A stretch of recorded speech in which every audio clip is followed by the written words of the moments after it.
الحمد لله رب العالمين، والصلاة والسلام على سيدنا محمد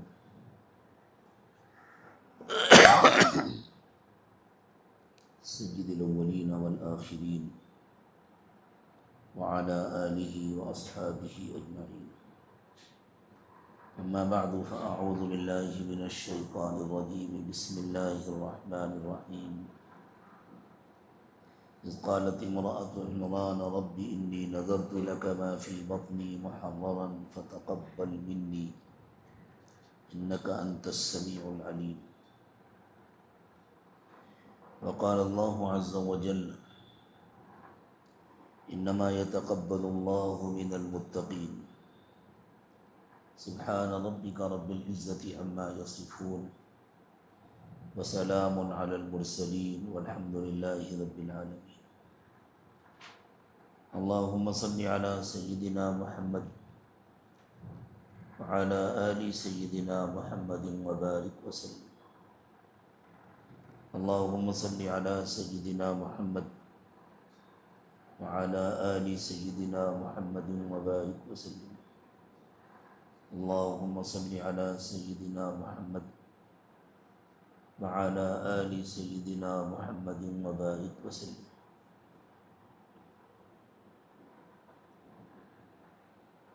اللہ تعالیٰ کے یہاں کامیابی کا دار و مدار قبولیت پر ہے، قابلیت پر نہیں. قابلیت چاہے جتنی ہو، اگر اللہ کے یہاں سے قبولیت نہ ملے تو کچھ حاصل نہیں ہوتا. بسا اوقات زیادہ قابلیت والے لوگ پیچھے رہ جاتے ہیں اور کم صلاحیت اور کم قابلیت والے لوگوں کو اللہ تعالیٰ کے یہاں سے قبولیت مل جاتی ہے اور اللہ ان کو بہت آگے بڑھا دیتا ہے. ہم نے علماء کی زبان سے سنا ہے اور بعض حضرات کی کتابوں میں پڑھا ہے. حضرت نانوتوی رحمۃ اللہ علیہ کے جو شاگرد تھے ان میں بعض حضرات حضرت شیخ الہند سے کہیں زیادہ ذہین اور باصلاحیت تھے، لیکن وہ کہاں گم ہو گئے دنیا ان کو جانتی بھی نہیں. اور حضرت شیخ الہند رحمۃ اللہ علیہ کا فیض آج ساری دنیا میں، یہ بھی انہی کے فیض کا حصہ ہے. مشرق مغرب شمال جنوب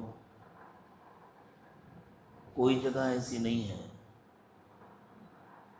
جہاں ان کا کوئی نہ کوئی فیض یافتہ قال اللہ اور قال الرسول کی صدا نہ بلند کر رہا ہو. جمعیت علماء کی خدمات بھی انہی کا فیض. مدارس کا جو جال بچھا ہوا ہے ساری دنیا میں وہ بھی انہی کا فیض. جماعت و تبلیغ کا جو کام ہے وہ بھی انہی کا فیض ہے. اللہ تعالیٰ جسے قبول فرما لیتے ہیں اس کی بات الگ ہوتی ہے. اللہ تعالیٰ سے قبولیت مانگنی چاہیے اور مانگے بغیر، شدید طلب اور خواہش کے بغیر اللہ یہ نعمت دیتے بھی نہیں. بڑوں نے اللہ سے مانگا ہے، بڑے بڑے کام کرنے والوں کو بھی اس کی فکر ہوتی تھی کہ کام چاہے جتنا بڑا ہو اللہ قبول فرما لے تو کام بنے گا، اگر اللہ نے قبول نہیں فرمایا تو سب کام بیکار.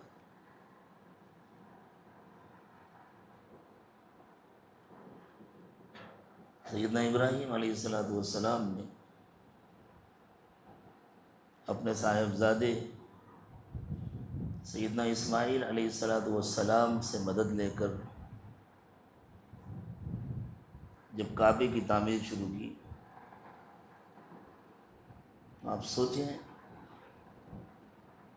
کوئی کام وہ اپنی مرضی سے نہیں کر رہے تھے. اللہ کے حکم سے کام کر رہے تھے، اپنا معاون بھی انہوں نے اللہ کے حکم سے منتخب کیا تھا، نقشہ بھی اللہ تعالیٰ کی طرف سے ملا تھا۔ وَإِذْ بَوَّأْنَا لِإِبْرَاهِيمَ مَكَانَ الْبَيْتِ، ہم نے ابراہیم کو اپنے گھر کی جگہ بتلائی، پرانی بنیادیں ان کو بتلا دی گئی، اس کے باوجود ان کو اس کی فکر تھی کہ اللہ قبول فرما لے۔ حضرت ابراہیم اللہ کے خلیل، اللہ کے پیغمبر معصوم ہوتے ہیں، پیغمبر کا ہر عمل اللہ کے حکم کے مطابق اور اللہ کی مرضی کے مطابق ہوتا ہے۔ اور سوچیں پیغمبر کا بھی عمل قبول نہیں ہوگا تو کس کا قبول ہوگا؟ لیکن جس کا مقام جتنا بلند ہوتا ہے اس کو اپنی حقیقت اتنی معلوم ہوتی ہے۔ اور ہماری حقیقت کیا ہے؟ انسان کی حقیقت کیا ہے؟ انسان کی حقیقت قوت نہیں ہے، ضعف ہے۔ انسان کی حقیقت طاقت نہیں ہے، کمزوری ہے۔ انسان کی حقیقت بڑائی نہیں ہے، عاجزی ہے۔ یہ تو انسان دھوکہ کھاتا ہے جب اپنے کو بڑا سمجھتا ہے۔ مٹی سے جو چیز بنائی جائے گی وہ مٹی ہی رہے گی نا۔ ایسا تو ہے نہیں کہ مٹی سے برتن بنائے جائے اور وہ سونا ہو جائے، وہ تانبا ہو جائے، وہ پیتل ہو جائے، وہ لوہا ہو جائے۔ مٹی سے جو چیز بنے گی وہ مٹی ہی رہے گی۔ جو خود اپنی ذات میں ناقص ہے اس کا بڑا سے بڑا عمل بھی ناقص ہی رہے گا۔ جو اپنی ذات میں کمزور ہے اس کا بڑا سے بڑا عمل بھی کمزور ہی رہے گا۔ انبیاء کرام علیہم السلام سب سے زیادہ اپنی حقیقت سے واقف ہوتے تھے، اس لیے سب سے زیادہ اللہ سے ڈرتے تھے، اور انہیں سب سے زیادہ اس کی فکر لگی رہتی تھی کہ اللہ نے قبول نہ کیا تو کیا ہوگا۔ روتے تھے، گڑ گڑاتے تھے، مانگتے تھے اللہ سے کہ اللہ بس قبول فرما، اپنی پکڑ سے بچا دیجئے، اپنے محاسبے سے بچا دیجئے۔ اب سوچئے رسول اکرم صلی اللہ علیہ وسلم کا پورا دن اللہ کے بندوں کو اللہ کی طرف بلانے میں گزرتا تھا، ہر پل اللہ کی مرضی کے مطابق گزرتا تھا، ہر کام آپ اللہ کے حکم کے مطابق کرتے تھے۔ وَمَا يَنطِقُ عَنِ الْهَوَىٰ إِنْ هُوَ إِلَّا وَحْيٌ يُوحَىٰ، آپ کی زبان سے اللہ کے حکم کے بغیر کوئی ایک لفظ بھی نہیں نکلتا۔ اس کے باوجود ام المومنین سیدہ عائشہ صدیقہ رضی اللہ تعالی عنہا بیان فرماتی ہیں کہ اللہ کے رسول صلی اللہ علیہ وسلم رات میں تہجد میں سجدے کی حالت میں جب اللہ سے دعا کرنا شروع کرتے تھے تو رو رو کر آپ کی ہچکیاں بن جاتی تھیں۔ کیا مانگتے تھے؟ میرے بعد میرے بچوں کو گاڑیاں دیجیے گا، کوٹھیاں دیجیے گا، بنگلے دیجیے گا، حکومت دیجیے گا۔ مانگتے کیا تھے رو رو کر؟ اللہم انی اعوذ برضاک من سخطک، اللہ آپ راضی ہو جائیے، اللہ بس آپ راضی ہو جائیے۔ آپ کی ناراضگی سے بہت ڈر لگتا ہے، اللہ اپنی ناراضگی سے بچا دے۔ جس کا ہر پل اللہ کی مرضی کے مطابق گزر رہا ہے، جن کو اللہ تعالیٰ نے اعلیٰ ترین مقام و مرتبہ عطا فرمایا، کائنات میں جن کو اللہ تعالیٰ نے اپنے بعد سب سے بلند رتبہ عطا فرمایا، لیکن ان کو پتا تھا ان کی نظر میں ہر وقت یہ بات رہتی تھی یہ سب کچھ اللہ نے دیا ہے، اللہ چاہے تو واپس لے لیں، یہ سب اللہ کا فضل ہے، اللہ کی عطا ہے، اللہ جب چاہے واپس لے۔ اگر اللہ تعالیٰ نے کسی کو اپنا قرب دے دیا، کسی کو نسبت کا نور دے دیا، تو اس میں کسی کا اپنا ذاتی کوئی کمال نہیں ہے، اللہ جب چاہے واپس لے لیں، جب چاہے چھین لیں، محروم کر دیں۔ اور معرفت یہ ہے کہ انسان کو اپنی حقیقت کا علم ہو، اللہ کی عظمتوں کا علم ہو، اپنی پستیوں کا علم ہو۔ اور جتنی معرفت بڑھتی جاتی ہے جتنی خشیت بڑھتی جاتی ہے، انما یخشی اللہ من عبادہ العلماء، جو جتنا زیادہ اللہ کو پہچانتا ہے وہ اتنا اللہ سے ڈرتا ہے، اس لیے کہ وہ اتنا ہی اپنے آپ کو پہچانتا ہے۔ تو رسول اکرم صلی اللہ علیہ وسلم دعا مانگتے تھے، اللہم انی اعوذ برضاک من سخطک، اللہ آپ کے غصے سے بہت ڈر لگتا ہے، اپنی ناراضگی سے بچا دیجیے، اپنی رضا عطا فرما دیجیے، وبمعافاتک من عقوبتک، اور اللہ آپ کی سزا سے بہت ڈر لگتا ہے۔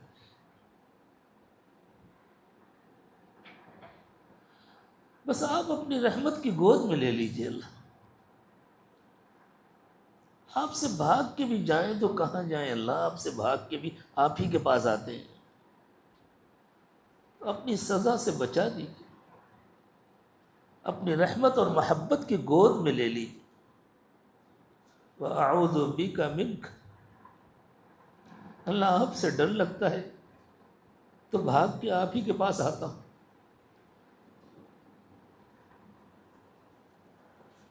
بس بچا دیجئے، اللہ پناہ دے دی، اپنا بنا لیجیے۔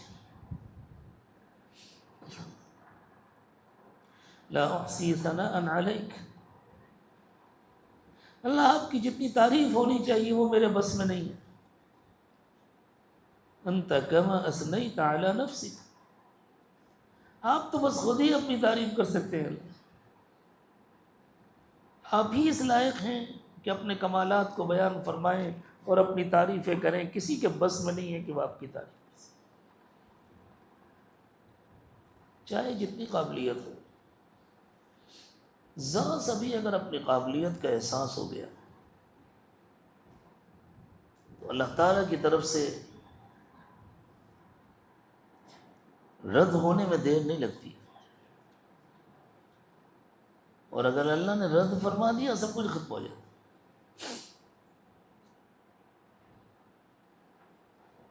ہمارے یہاں یو پی کے علاقوں میں ایک صاحب تھے،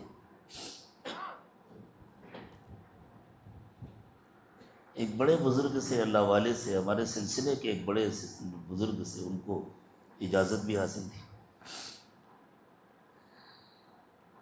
عالم نہیں تھے۔ اس زمانے کی جو تعلیم ہوتی تھی مکاتب وغیرہ کی وہ تعلیم تھی، مثنوی کے اشعار ان کو بہت یاد تھے،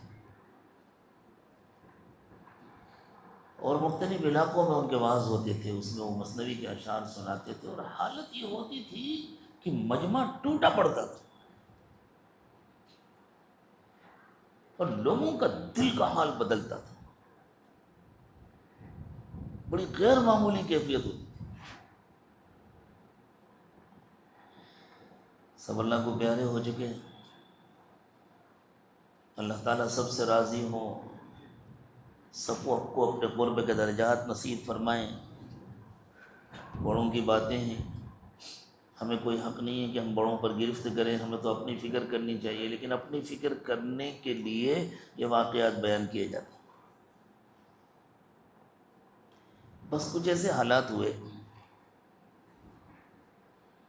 تو ان کو لگا کہ اب تو میں اپنے شیخ سے بھی بڑا ہو گیا ہوں، اور پھر شیخ کی جو ان کی طرف توجہ تھی وہ ہٹ گئی. دیکھنے والوں نے بتلایا. میں نے ان کے واقعات تو کئی لوگوں سے سنے، لیکن ان کو قریب سے دیکھنے والوں میں ہمارے اس شہر کے ایک مشہور بزرگ بھی تھے، قاری انعام صاحب رحمۃ اللہ علیہ، جن کو حضرت پھر ذوالفقار صاحب سے اجازت و خلافت بھی حاصل ہوئی تھی آخر میں. بہت سے علماء اور حفاظ کے وہ استاذ ہیں، اللہ تعالیٰ ان کی بھی مغفرت فرمائے، ان کے درجات بلند فرمائے. انہوں نے فرمایا کہ مولانا، میں نے اپنی آنکھوں سے دیکھا کہ ایک زمانے میں ان کے بیانات میں مجمع ٹوٹا پڑتا تھا، اور پھر جب شیخ کی توجہ ہٹ گئی تو کوئی ان کی طرف پلٹ کے دیکھتا نہیں. وہی تھے، وہی صلاحیت تھی، وہی مثنوی تھی، وہی اشعار تھے، وہی خوبصورت آواز تھی، وہی لب و لہجہ تھا، وہی سمجھانے کا انداز تھا، لیکن معاملہ سارا قبولیت کا ہوتا ہے. اس لیے جس کو جتنی زیادہ نعمتیں مل جائیں اسے اتنا زیادہ ڈرنا چاہیے. غریب آدمی کو اپنے جھوپڑے میں آرام سے نیند آ جاتی ہے کہ میرے یہاں ہے کیا، کوئی آئے گا بھی تو کیا لے جائے گا. اور مالدار آدمی جتنی اس کی دولت بڑھتی جاتی ہے اتنا اس کا ڈر بڑھتا جاتا ہے اپنی دولت بچانے کے لیے. بالکل اسی طرح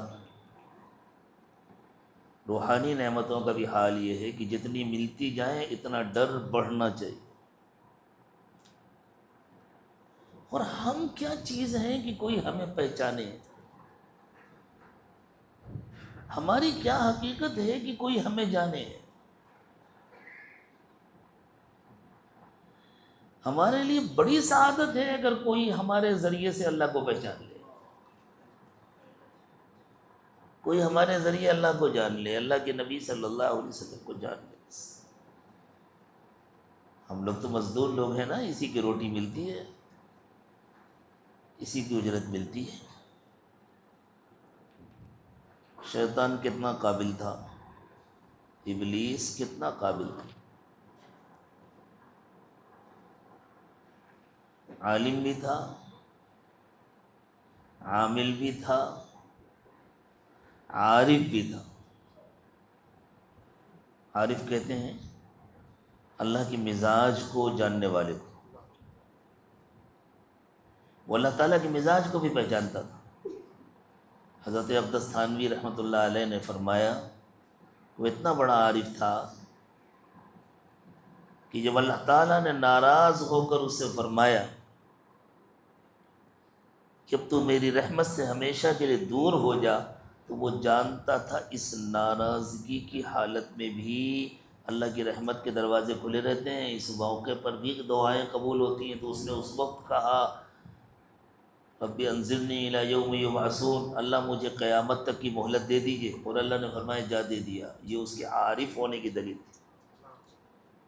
جو نہیں سوچا اس وقت اللہ اتنے ناراض ہیں تو کیسے دعا کروں، اسے معلوم تھا اس وقت بھی دعائیں قبول.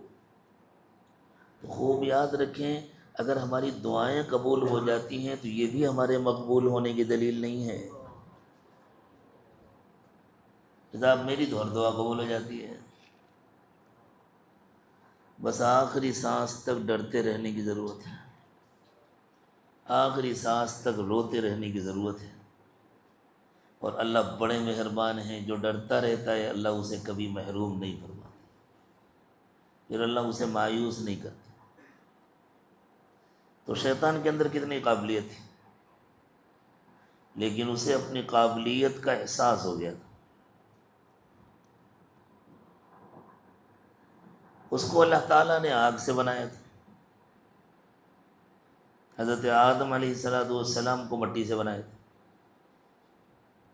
انسان کو مٹی سے بنایا، جنات کو نار سے بنایا، فرشتوں کو نور سے بنایا. فرشتوں میں یہ احساس کبھی نہیں آیا کہ ہم تو نور سے بنے ہیں اس لیے ہم انسانوں سے افضل ہیں. وہ اللہ کے حکم کے پابند ہیں، لا یعصون اللہ ما امرهم ویفعلون ما یؤمرون. جو اللہ کا حکم ہے وہ پورا کرتے ہیں، اللہ کی نافرمانی کبھی نہیں کرتے. تو جب حضرت آدم علیہ السلام کی تخلیق مکمل ہونے کے قریب ہوئی اور وہ وقت قریب آیا کہ اب حضرت آدم کے جسم میں جو مٹی سے بنا تھا اللہ تعالیٰ اپنی روح ڈالیں، تو اللہ نے فرشتوں کو پہلے سے حکم دے دیا، اور چونکہ ابلیس بھی فرشتوں کے ساتھ رہتا تھا بلکہ فرشتوں کو استاد بنا ہوا تھا، چپے چپے پر اس نے سجدے کیے تھے، ہر وقت اللہ کو یاد کیا تھا، ہر وقت اللہ کی عبادت کی تھی، فرشتوں کے لیے بھی قابل رشک بنا ہوا تھا، کتنی عبادت کرتا ہے، جبکہ وہ جنات تھا، بھوک بھی لگتی تھی، پیاس بھی لگتی تھی، نیند بھی آتی تھی، جیسے انسانوں کے ساتھ تقاضے ہیں، جناتوں کے ساتھ بھی تقاضے ہیں، فرشتوں کے ساتھ ایسے کوئی تقاضے نہیں، پھر بھی فرشتوں کو رشک ہوتا تھا، اتنے سارے تقاضوں کے باوجود کتنی اللہ کی عبادت کرتے۔ جب اللہ تعالیٰ نے حکم دیا فَإِذَا سَوَّيْتُهُ وَنَفَخْتُ فِيهِ مِن رُّوحِي فَقَعُوا لَهُ سَاجِدِينَ، کہ جب میں آدم کی تخلیق مکمل کر لوں اور آدم کے جسم میں اپنی روح ڈال دوں تو تم فوراً سجدے میں گر جانا۔ ابلیس کو یہ احساس ہوا کہ آدم مٹی سے بنے ہیں اور میں آگ سے بنا ہوں، آگ کی صفت بلندی ہے، مٹی کی صفت پستی ہے، تو مٹی کو آگ کے آگے جھکنا چاہیے، یہ الٹی گنگا بہائی جا رہی ہے، آگ کو مٹی کے آگے جھکایا جا رہا ہے، اور اس نے سجدہ نہیں کیا۔ جب اللہ تعالیٰ نے پوچھا کہ تم نے سجدہ کیوں نہیں کیا، تو اس نے دلیل دی، اپنی قابلیت دکھائی، اللہ کے مقابلے میں قابلیت، انا خیر من، میں آدم سے بہتر ہوں، خلقتنی من نار وخلقتہ من طین، آپ نے مجھے آگ سے پیدا کیا ہے، آدم کو مٹی سے پیدا کیا ہے، اور یہ بات بھول گیا کہ مجھے آگ سے اللہ نے پیدا کیا، میں خود سے تھوڑی پیدا ہوا، اور خود آگ کو اللہ نے پیدا کیا ہے، آدم کو مٹی سے اللہ نے پیدا کیا ہے، اللہ سب سے بڑے، اور اللہ کا حکم ہے نہیں بات۔ پھر کیا ہوا؟ مردود ہو گیا ہمیشہ کے، ایسا مردود ہوا، ایسا مردود ہوا کہ جو شخص شیطان کی مذمت نہ کرے، جو اسے برا نہ کہے اور دل سے برا نہ سمجھے، اس کا ایمان قبول نہیں ہو سکتا۔ ساری قابلیت دھری رہ گئی، قبولیت نہیں ملی تو کام نہیں بنا۔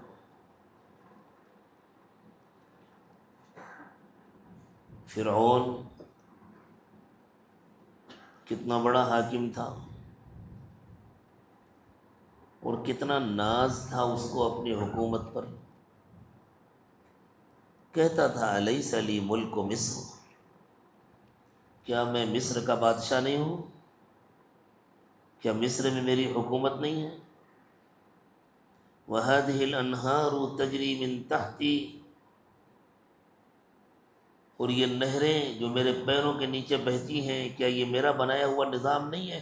اس کے زمانے میں آبپاشی کا بہت زبردست نظام تھا، اور اس کے ذریعے کھیتی باڑی بہت اچھی ہوتی تھی مصر میں، اور اس زمانے میں معیشت کا دار و مدار زیادہ تر کھیتی باڑی پر ہوتا تھا،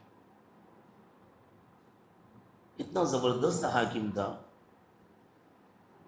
اور اس نے بنی اسرائیل کو ایسا غلام بنا کر رکھا ہوا تھا کہ اللہ تعالیٰ نے فرمایا یذبح ابناءهم ویستحیی نساءهم، وہ ان کے بچوں کو ذبح کرتا تھا، ان کی عورتوں کو زندہ رکھتا تھا، کوئی بولنے کی ہمت نہیں کر سکتا تھا، کوئی روک ٹوک نہیں کر سکتا تھا، لیکن انجام کیا ہوا؟ اس کی یہ قابلیت، اس کی یہ صلاحیت، لمبی عمر تھی اس کی،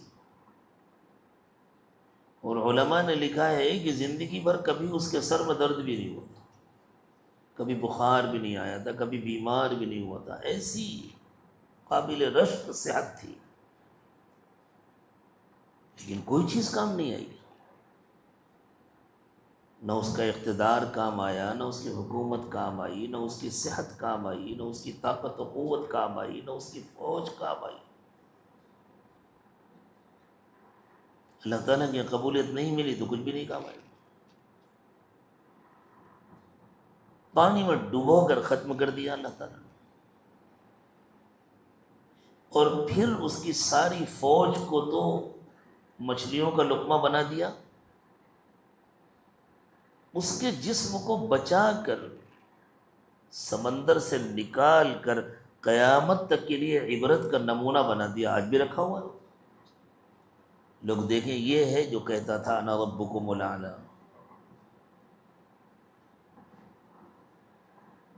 ایک طرف فرعون کی ایسی حکومت تھی، اور پھر اس کا یہ انجام ہوا۔ نمرود کی کیسی حکومت تھی، آج کسی کو پتہ ہے نمرود کی اولاد کہاں ہے دنیا میں؟ پتہ نہیں۔ ابو لہب رسول اکرم صلی اللہ علیہ وسلم کا دشمن تھا۔ کوئی اگر ابو لہب کی اولاد بھی ہو تو اپنی نسبت بتاتے ہوئے اسے شرم آئی۔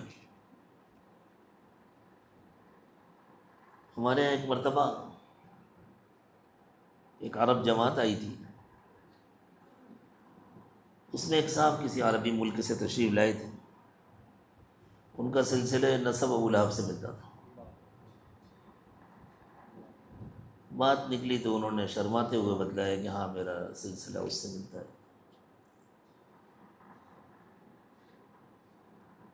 کیسا انجام ہوا ان لوگوں کا، کوئی قابلیت کام نہیں آئی۔ تو اللہ تعالیٰ کے ہاں قبولیت کا اعتبار ہے، قابلیت کا اعتبار نہیں ہے۔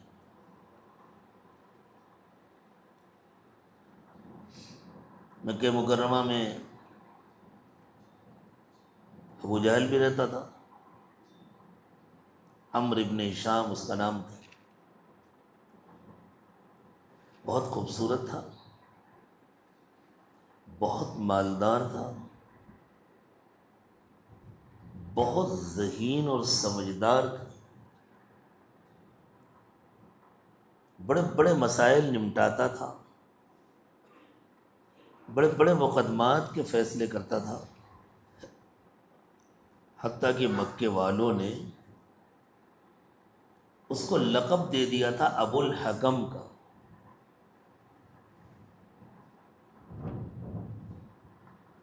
بڑا فیصلہ کرنے والا، بڑا دانا اور سمجھدار، ابو الحکم کی یہی معنی ہے۔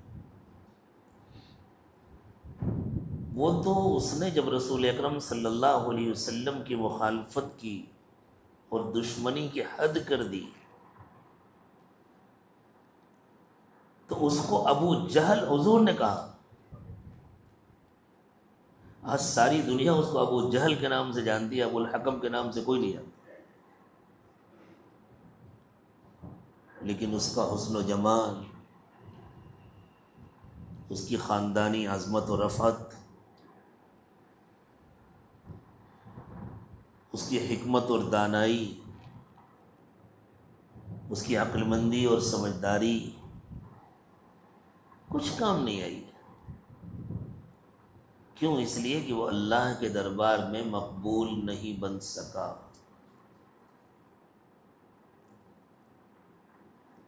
جہاں وہ دفن ہے،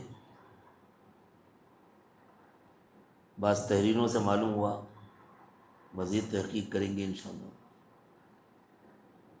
کہ وہاں سے آج تک بدبو آتی ہے ابو جہل جہاں دفن۔ بلکہ بعض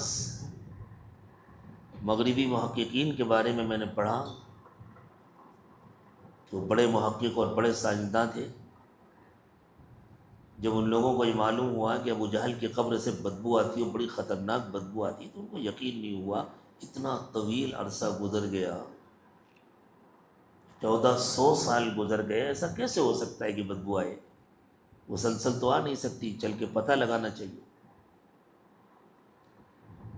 تو وہ پوری ٹیم آئی، اور جب بدر کے مقام پر گئے اور وہاں قریب پہنچے تو ایسی زبردست بدبو آ رہی تھی. جب اس کی قبر کے قریب پہنچے تو ان میں سے بعض کی تو حالت بگڑنے لگی اور یہ خطرہ ہوا کہ کہیں بے ہوش نہ ہو جائیں، کوئی تکلیف نہ ہو جائے. وہاں سے فوراً ہٹنا پڑا، بھاگنا پڑا. انہوں نے بڑی تحقیق کی اور کوئی وجہ تو نہیں سمجھ میں آ رہی تھی بدبو کی، اور یہ تو بالکل بس ایک اللہ تعالیٰ کی قدرت کا نمونہ تھا کہ اتنے زمانے تک بدبو آتی رہے. اور یہی واقعہ ان آنے والوں کی ہدایت کا سبب بن گیا. تو کتنا قابل تھا، کتنا سمجھدار اور عقل مند تھا، لیکن بس اپنے کو بہت بڑا سمجھنے لگا. اور اسے ڈر لگا کہ محمد صلی اللہ علیہ وسلم کو اللہ کا نبی مان لوں گا تو میری بڑائی ختم ہو جائے گی.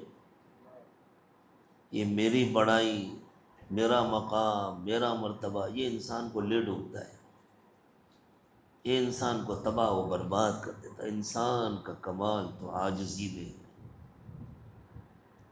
اپنے قصوروں کو تلاش کرنے میں ہے، اپنی کمیوں پر نظر رکھنے میں انسان کا کمال.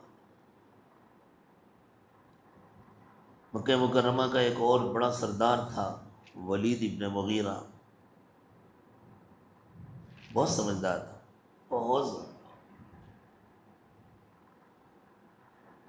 اور بہت عقل مند، با اثر، بڑا شاعر، بہت بڑا مالدار.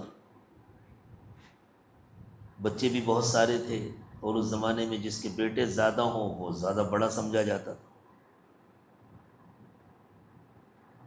اس نے ایک مرتبہ حضور اکرم صلی اللہ علیہ وسلم سے ملاقات کی. اللہ کے نبی صلی اللہ علیہ وسلم کو کچھ سمجھانے بجھانے کی کوشش کی اس نے. وہ یہ سمجھ کر آیا تھا کہ نعوذ باللہ حضور اکرم صلی اللہ علیہ وسلم کا کوئی دنیاوی مقصد ہوگا، یہ بڑا بننے کے لیے یہ سب کچھ کر رہے ہیں.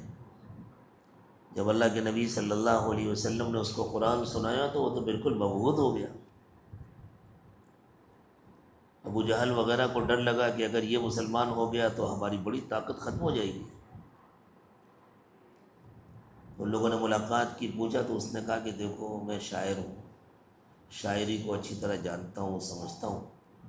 محمد صلی اللہ علیہ وسلم نے جو سنایا یہ شاعری نہیں ہے، اور اس کے اندر تو بڑی زبردست طاقت و قوت ہے، بہت بڑی، بہت شوکت ہے، عظمت ہے اس کلام میں. ابو جہل نے اور اس کے ساتھیوں نے کہا کہ لیکن آپ کی قوم آپ کی زبان سے یہ نہیں سننا چاہتی، آپ کی قوم آپ کی زبان سے کچھ اور سننا چاہتی. تو اسے ڈر لگا کہ اگر میں نے محمد صلی اللہ علیہ وسلم کا کلمہ پڑھ لیا تو میری قوم مجھے چھوڑ دے گی، اور محمد صلی اللہ علیہ وسلم کے تو سب دشمن ہو رہے ہیں، ان کے پاس تو کچھ ہے نہیں، اقتدار نہیں ہے، بڑائی نہیں ہے، ان کے ساتھیوں کو مارا جا رہا ہے، میرے بھی سب دشمن ہو جائیں گے. اس ڈر سے اس نے کہا ٹھیک ہے پھر مجھے سوچنے کا موقع دو. ابو جہل نے کہا کہ آپ بتلائیے کہ قوم کو کیا پیغام دیں کہ آپ نے کیا کہا ہے. تو اس نے بہت سوچا اور آگے پیچھے ہوا، اور سوچ کر کے پھر یوں کہا کہ بس یہ جادو ہے جو چلا ہے. پھر اللہ تعالیٰ نے اس کی مذمت کی، ذرنی ومن خلقت وحیدا وجعلت له مالا ممدودا. میں نے جس کو اکیلے پیدا کیا تھا مجھے اور اس کو چھوڑ دو، میں اس سے نمٹنے کے لیے کافی ہوں. میں نے جس کو بہت سارا مال دیا، وبنین شہودا، اور ہر وقت حاضر رہنے والے، اس کی حفاظت کرنے والے بیٹے دیے. ومہدت له تمہیدا، اس کو دنیا کا بہت سارا ساز و سامان دیا. ثم یطمع ان ازید، پھر وہ چاہتا ہے کہ اسے اور ملے، وہ میری خاطر کچھ چھوڑنا نہیں چاہتا. کلا انہ کان لآیاتنا عنیدا، وہ ہماری نشانیوں کا دشمن بنا ہوا ہے. سأرہقہ صعودا، میں اسے جہنم میں ڈالوں گا. انہ فکر وقدر فقتل کیف قدر ثم نظر ثم عبس وبصر ثم ادبر واستکبر فقال ان هذا الا سحر یوثر. اس نے سوچا، غور کیا، آگے پیچھے ہوا، اندازے لگائے، برباد ہو کیسے اندازے لگائے، کچھ منہ بنایا، کچھ ناک چڑھائی، گویا بہت غور و فکر کے بعد بہت ناگواری کے ساتھ کہہ رہا ہے، اسے بالکل اچھا نہیں لگا، نعوذ باللہ قرآن. فقال ان هذا الا سحر یؤثر، اور اس نے کہا یہ تو جادو ہے جو منتقل کیا جا رہا ہے، جو پڑھا جا رہا ہے، جس کی روایت کی جا رہی ہے. آج کون جانتا ہے ولید کو؟ آج کون جانتا ہے ابو جہل؟ اور اسی ابو جہل کے مقابلے میں سیدنا عمر ابن خطاب رضی اللہ تعالی عنہ، کوئی نہ جانتا اگر اللہ کے یہاں سے قبولیت نہ ملی ہوتی. لیکن پھر اللہ تعالیٰ نے کیسا درجہ عطا فرمایا کہ رسول اکرم صلی اللہ علیہ وسلم نے ارشاد فرمایا کہ جس گلی سے عمر گزرتے ہیں شیطان اس گلی کو چھوڑ دیتا ہے. اسی لیے آپ دیکھ لیں جتنے اہل باطل ہیں، اپنے کو مسلمان کہنے والے جتنے اہل باطل ہیں، سب کا نشانہ حضرت عمر ہوتا ہے. شیطان کو خاص دشمنی ہے حضرت عمر سے، وہ بہت ڈرتا ہے حضرت عمر سے، اس لیے سارے اہل باطل حضرت عمر کو نشانہ بنا. اور حضور اکرم صلی اللہ علیہ وسلم سے پوچھیں کہ حضور آپ کی نظر میں حضرت عمر کا کیا مقام ہے؟ حضور اکرم صلی اللہ علیہ وسلم ارشاد فرماتے ہیں لو کان بعدی نبی لکان عمر، میرے بعد کوئی نبی ہوتا تو عمر ہوتا. ایسی قبولیت اللہ تعالیٰ نے عطا. تلوار لے کر نکلے تھے نبی اکرم صلی اللہ علیہ وسلم کو قتل کرنے کی نیت سے، اور اللہ کے دربار میں قبول ہوئے تو ایسی قبولیت ملی کہ حضور اکرم صلی اللہ علیہ وسلم گواہی دے رہے ہیں کہ اگر میرے بعد کوئی نبی ہوتا تو عمر ہوتے. ایک طالب علمانہ سا سوال ذہنوں میں آ سکتا ہے کہ حضور اکرم صلی اللہ علیہ وسلم کے بعد حضرت عمر سے اوپر حضرت ابوبکر کا مقام ہے، تو رسول اکرم صلی اللہ علیہ وسلم نے حضرت ابوبکر کے بارے میں نہیں فرمایا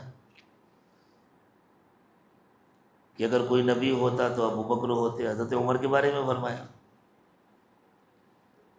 وجہ یہ ہے کہ حضرت ابوبکر رضی اللہ تعالی عنہ کو حضور اکرم صلی اللہ علیہ وسلم کے ساتھ معیت تامہ حاصل ہے. ایسی معیت ہے کہ حضرت ابوبکر کو حضور سے الگ کیا ہی نہیں جا سکتا. ایمان لانے میں بھی معیت کاملہ ہے. حضور تشریف لائے، سب سے پہلے اپنے گھر آئے تو حضرت خدیجہ تو بہت پہلے سے انتظار میں بیٹھی ہوئی تھی. بعض موقعوں پر اس عاجز نے حضرت خدیجہ رضی اللہ تعالی عنہا کے سلسلے میں تفصیلی گفتگو کی ہے، اور غالباً آپ کے شہر میں ہی کی ہے. وہ بیانات بھی انشاءاللہ محفوظ ہوں گے کہ حضرت خدیجہ تو بہت پہلے سے انتظار میں تھیں، انہیں معلوم تھا کہ نبی ہوں گے تو یہی ہوں گے. حضرت ورقہ ابن نوفل کی مجلس میں وہ جایا کرتی تھیں، ان کو اندازے تھے، انہوں نے نکاح کا پیغام اسی امید پہ دیا تھا کہ میں وقت کے نبی کی ماں تو نہیں بن سکتی، بیوی بن سکتی ہوں، بیوی بن جاؤں. لیکن حضرت ابوبکر کو تو پہلے سے کوئی اندازہ نہیں تھا نا.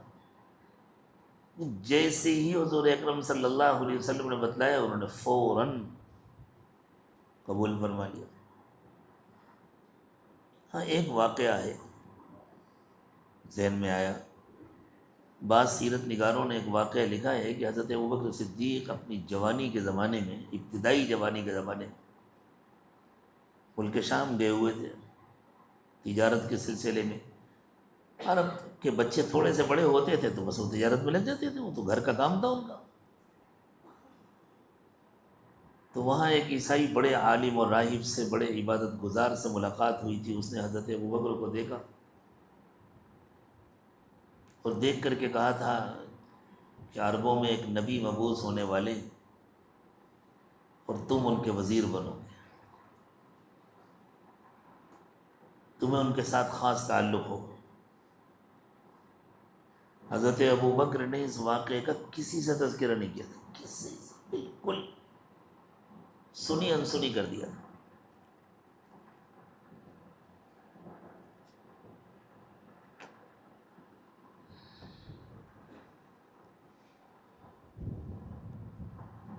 اور یہ واقعہ اس وقت کا ہے جب حضرت ابوبکر صدیق کی عمر 20 سال بھی نہیں ہوئی تھی، اور جب رسول اکرم صلی اللہ علیہ وسلم کی نبوت کا اعلان ہوا، اللہ تعالیٰ کی طرف سے آپ پر وحی نازل ہوئی، تو اس وقت حضرت ابوبکر صدیق کی عمر 38 سال تھی۔ جیسی ملاقات ہوئی، دوستی تو پکی تھی، حضور نے اپنی دعوت پیش کی تو حضرت ابوبکر نے کہا، بعض سیرت نگاروں نے یہ لکھا ہے، حضرت ابوبکر نے کہا حضور آپ کی نبوت کی دلیل، فرمایا وہ جو تم نے غالباً خواب دیکھا تھا یا کسی نے بتلایا تھا، تم کو بتلایا۔ تو ابوبکر نے سوچا وہ تو میں نے کبھی کسی کو بتلایا نہیں تھا، کسی سے تذکرہ ہی نہیں کیا، فوراً کلمہ پڑھ لیا۔ تو ایمان میں بھی معیت، اور پھر ہجرت میں بھی معیت، ایسی معیت کہ اللہ تعالیٰ نے فرمایا اذ قال لصاحبه لا تحزن ان اللہ معنا، جب انہوں نے اپنے دوست سے کہا، اپنے ساتھی سے کہا، کس نے کہا، کس سے کہا؟ حضور اکرم صلی اللہ علیہ وسلم نے اپنے ہجرت کے ساتھی حضرت ابوبکر سے کہا پریشان مت ہو، اللہ ہمارے ساتھ ہے۔ یہ معیت کبریٰ ہے، معیت تامہ۔ پھر قبر میں بھی معیت، اور حضرت امام ربانی مجدد الفسانی رحمۃ اللہ علیہ نے فرمایا کہ حضرت ابو بکر کو رسول اکرم صلی اللہ علیہ وسلم کے ساتھ جنت میں بھی معیت حاصل ہو، ایک ہی جنت میں دونوں حضرات کا قیام ہوگا۔ حضرت مجدد صاحب فرماتے ہیں کہ اوپر کے حصے میں حضور اکرم صلی اللہ علیہ وسلم کا قیام ہوگا، نیچے کے حصے میں حضرت ابو بکر کا قیام ہوگا۔ وہ کیسی ہوگی، کتنی شاندار ہوگی، کتنی بڑی ہوگی، وہ تو اللہ کو معلوم۔ تو جب حضور فرما رہے ہیں لو کان بعدی، اگر میرے بعد کوئی ہوتا، اور حضرت ابوبکر کو معیت تامہ حاصل ہے، تو حضرت ابوبکر تو حضور کے ساتھ چلے گئے، اب بعد میں کون بچا؟ عمر بچے۔ پھر بعد میں تو سب سے بڑا مقام عمر کا ہے رضی اللہ تعالی عنہ، تو فرمایا لو کان بعدی نبی لکان عمر، اگر میرے بعد کوئی پیغمبر ہوتا تو حضرت عمر ہوتا۔ یہ مقام و مرتبہ کب کیسے ملا؟ اللہ کے یہاں قبولیت ملی تو ملا۔ ہمارے حضرت نے ایک واقعہ لکھا ہے، بیان فرمایا اپنے ایک بیان میں، اور لکھنے والوں نے اس کو لکھا کہ حضرت کے ایک مرید تھے، انہوں نے بتلایا کہ حضرت میری 5 بہنیں تھیں، ہیں 4 تو ایسی ہیں کہ ٹھیک ہے، شکل صورت مناسب ہے، قبول صورت ہیں، سمجھدار ہیں، ایک بہن ہماری غضب کی ذہین، اور اتنی خوبصورت، اتنی خوبصورت کہ اگر ہمارے گھر میں کوئی رشتہ لے کر آتا کسی بہن کے لیے، تو ہماری والدہ اس کو الماری کے پیچھے چھپا دیتی کہ اگر اس کو کوئی دیکھ لے گا تو بس اسی کا رشتہ بھاگے گا، دوسری لڑکیوں کا رشتہ ہوگا۔ 5 کی شادیاں ہوئیں، 4 اپنے گھروں میں آرام سے تھیں، اس 5ویں کا طلاق ہو گیا، وہ جو بہت خوبصورت تھی، وہ جو بہت ذہین تھی، اس کی اپنے شوہر کے ساتھ نہیں نبھ سکی۔ تو دیکھیں جن کے اندر ظاہری قابلیتیں کم تھیں ان کے گھر تو بسے رہے، اور جس کے اندر قابلیت بہت تھی اسے اپنے شوہر کی نظر میں قبولیت نہیں مل سکی۔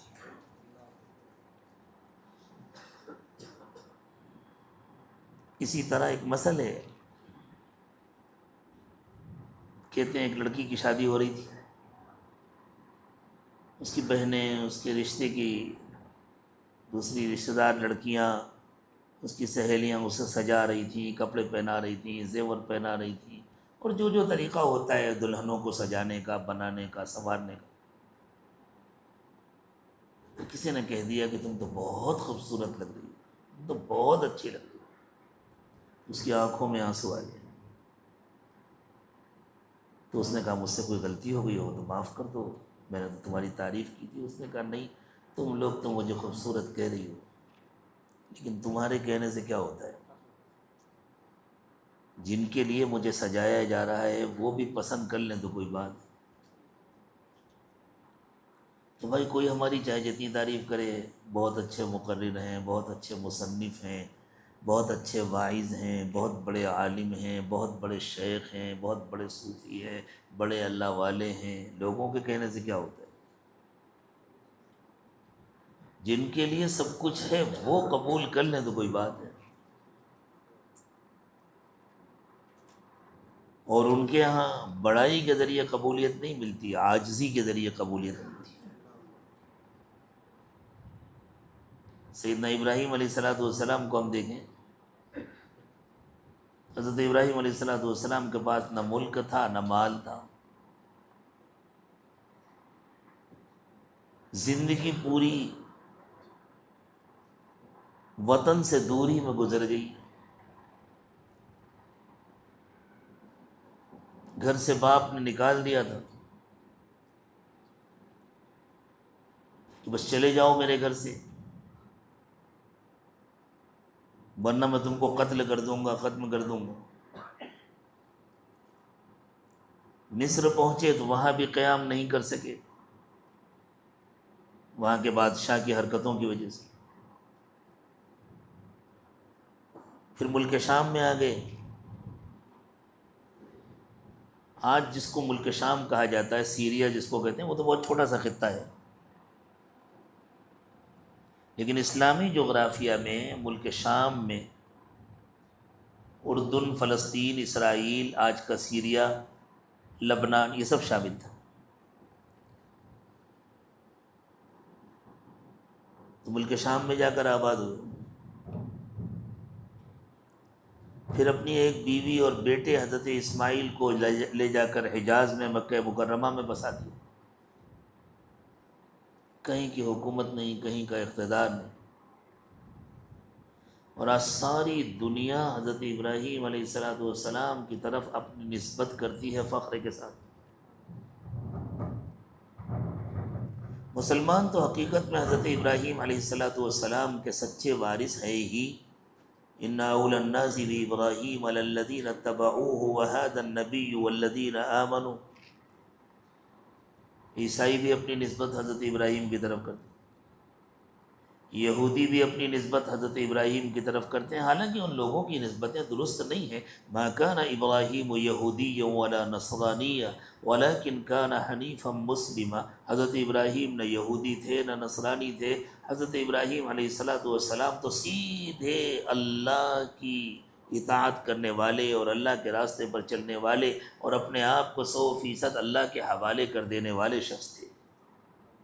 حضرت ابراہیم علیہ السلام کے سچے وارث تو وہ ہیں جو ان کے نقش قدم پر چلتے ہیں، جو ان کے راستے پر چلتے ہیں، اور حضرت ابراہیم علیہ السلام کے سچے وارث اللہ کے آخری پیغمبر، اللہ کے محبوب حضرت محمد صلی اللہ علیہ وسلم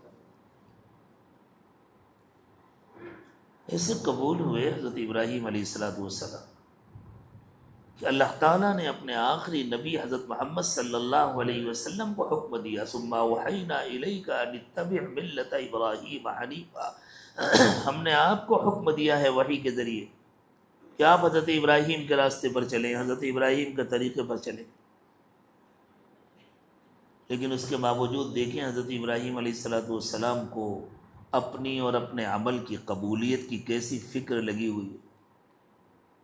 اللہ تعالیٰ نے فرمایا وَإِذْ يَرْفَعُ إِبْرَاهِيمُ الْقَوَاعِدَ مِنَ الْبَيْتِ وَإِسْمَاعِيلُ رَبَّنَا تَقَبَّلْ مِنَّا إِنَّكَ أَنْتَ السَّمِيعُ الْعَلِيمُ۔ جب حضرت ابراہیم اور حضرت اسماعیل دونوں خانہ کعبہ کی دیواریں اٹھا رہے تھے تو اللہ سے کیا مانگ رہے تھے؟ اللہ ہمارے اس عمل کو قبول فرما لیجئے، آپ بہت سننے والے اور بہت جاننے والے ہیں۔ تو حضرت ابراہیم جیسا جلیل القدر پیغمبر، حضرت اسماعیل جیسے پیغمبر، اور کام بھی کیا کر رہے ہیں؟ اللہ کا گھر بنا رہے ہیں، جس سے اچھا کوئی کام نہیں ہو سکتا۔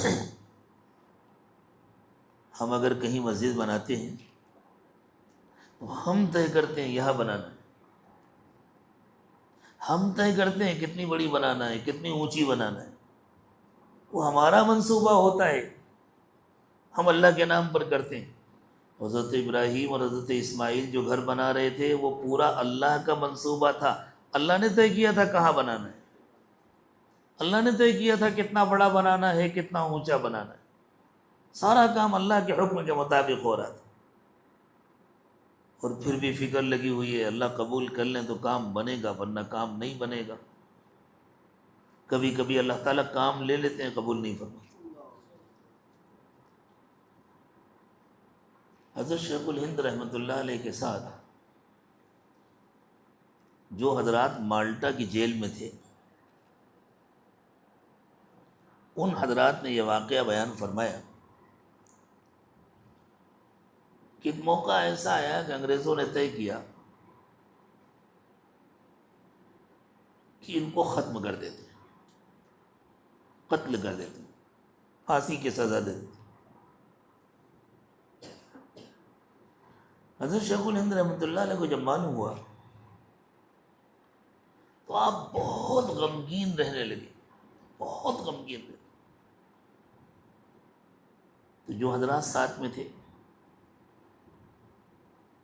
ان میں سر فہرست شیخ الاسلام حضرت مولانا سید حسین احمد مدنی رحمۃ اللہ علیہ تھے اور دوسرے بعض حضرات تھے.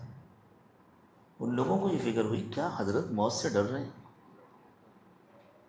اتنے فکر مند کیوں ہیں، کیا موت سے ڈر رہے ہیں حضرت؟ اللہ کے راستے کی موت تو مومن کے لیے عین سعادت ہے. ایمان والوں کی زندگیاں گزرتی ہیں اس کی تمنا میں، یہ تو اتنی بڑی سعادت ملنے والی. تو ان لوگوں نے سوچا کہ حضرت کو تسلی دینی چاہیے. تو ڈائریکٹ تو نہیں کہہ سکتے تھے کہ حضرت آپ موت سے ڈر رہے ہیں کیا. آگے بیٹھے اور یہ باتیں کرنے لگے کہ حضرت موت کا تو ایک وقت مقرر ہے، وہ تو آ کر کے رہے گی، اور اللہ کے راستے کی موت آئے، دشمنوں کے ہاتھوں موت آئے، اس سے بڑی تو کوئی سعادت نہیں ہو سکتی. حضرت شیخ الہند رحمۃ اللہ نے غصے کے ساتھ گھور کر کے دیکھا اور فرمایا کیا تم لوگ یہ سمجھتے ہو کہ میں موت سے ڈرتا ہوں؟ خاموش ہو گئے وہ لوگ. فرمایا مجھے یہ ڈر کھائے لے رہا ہے. کبھی کبھی اللہ تعالیٰ جان لے لیتے ہیں قبول نہیں فرماتے. مجھے یہ ڈر ستا رہا ہے کہیں ایسا نہ ہو کہ میری جان بھی چلی جائے اور اللہ قبول بھی نہ فرمائے. تو ہم لوگوں کے لیے کیا گنجائش رہے گی؟ ہم نے اتنا بڑا کام کر لیا، ہم نے اتنی بڑی خانقاہ بنا لی، ہم نے اتنی بڑی مسجد بنا لی، ہمارے اتنے مریدین ہو گئے، ہمارے اتنے متعلقین ہو گئے، ہماری مجلس لگنے لگی، ہم سے لوگ بیعت ہونے لگے، تو ہم بڑے ہو گئے. دھوکہ کھانے کی چیزیں نہیں ہیں. اللہ دھوکہ کھانے سے ہماری حفاظت. یہ تو ڈر بڑھانے کی باتیں ہیں، ہمارا ڈر اور بڑھے. کبھی کبھی اللہ تعالیٰ ایسے لوگوں سے بھی کام لے لیتے ہیں جن کو قبول نہیں فرماتے.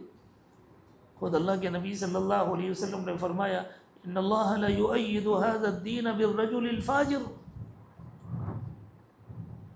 اللہ نافرمانوں سے بھی کبھی دین کا کام لے لیتے ہیں، نافرمانوں سے دین کا کام لے لیتے ہیں، کام کرا لیتے ہیں اور قبول نہیں فرماتے. اللہ ہماری زندگیوں کو گناہوں سے خالی کرے. اللہ ہم سب کو اپنا بنا لے. رد ہونے سے اللہ تعالیٰ ہماری حفاظت فرمائے. اسی لیے کتاب و سنت میں غور کرنے سے یہ حقیقت سمجھ میں آتی ہے کہ اللہ تعالیٰ یہ چاہتے ہیں کہ بندہ جتنی نیکیاں کرے اتنا زیادہ اللہ سے معافی مانگے، اتنا زیادہ استغفار کرے، اللہ معاف کر دے، تاکہ اس کے اندر خود کچھ ہونے کا احساس نہ پیدا ہو، بڑا ہی نہ آنے پائے.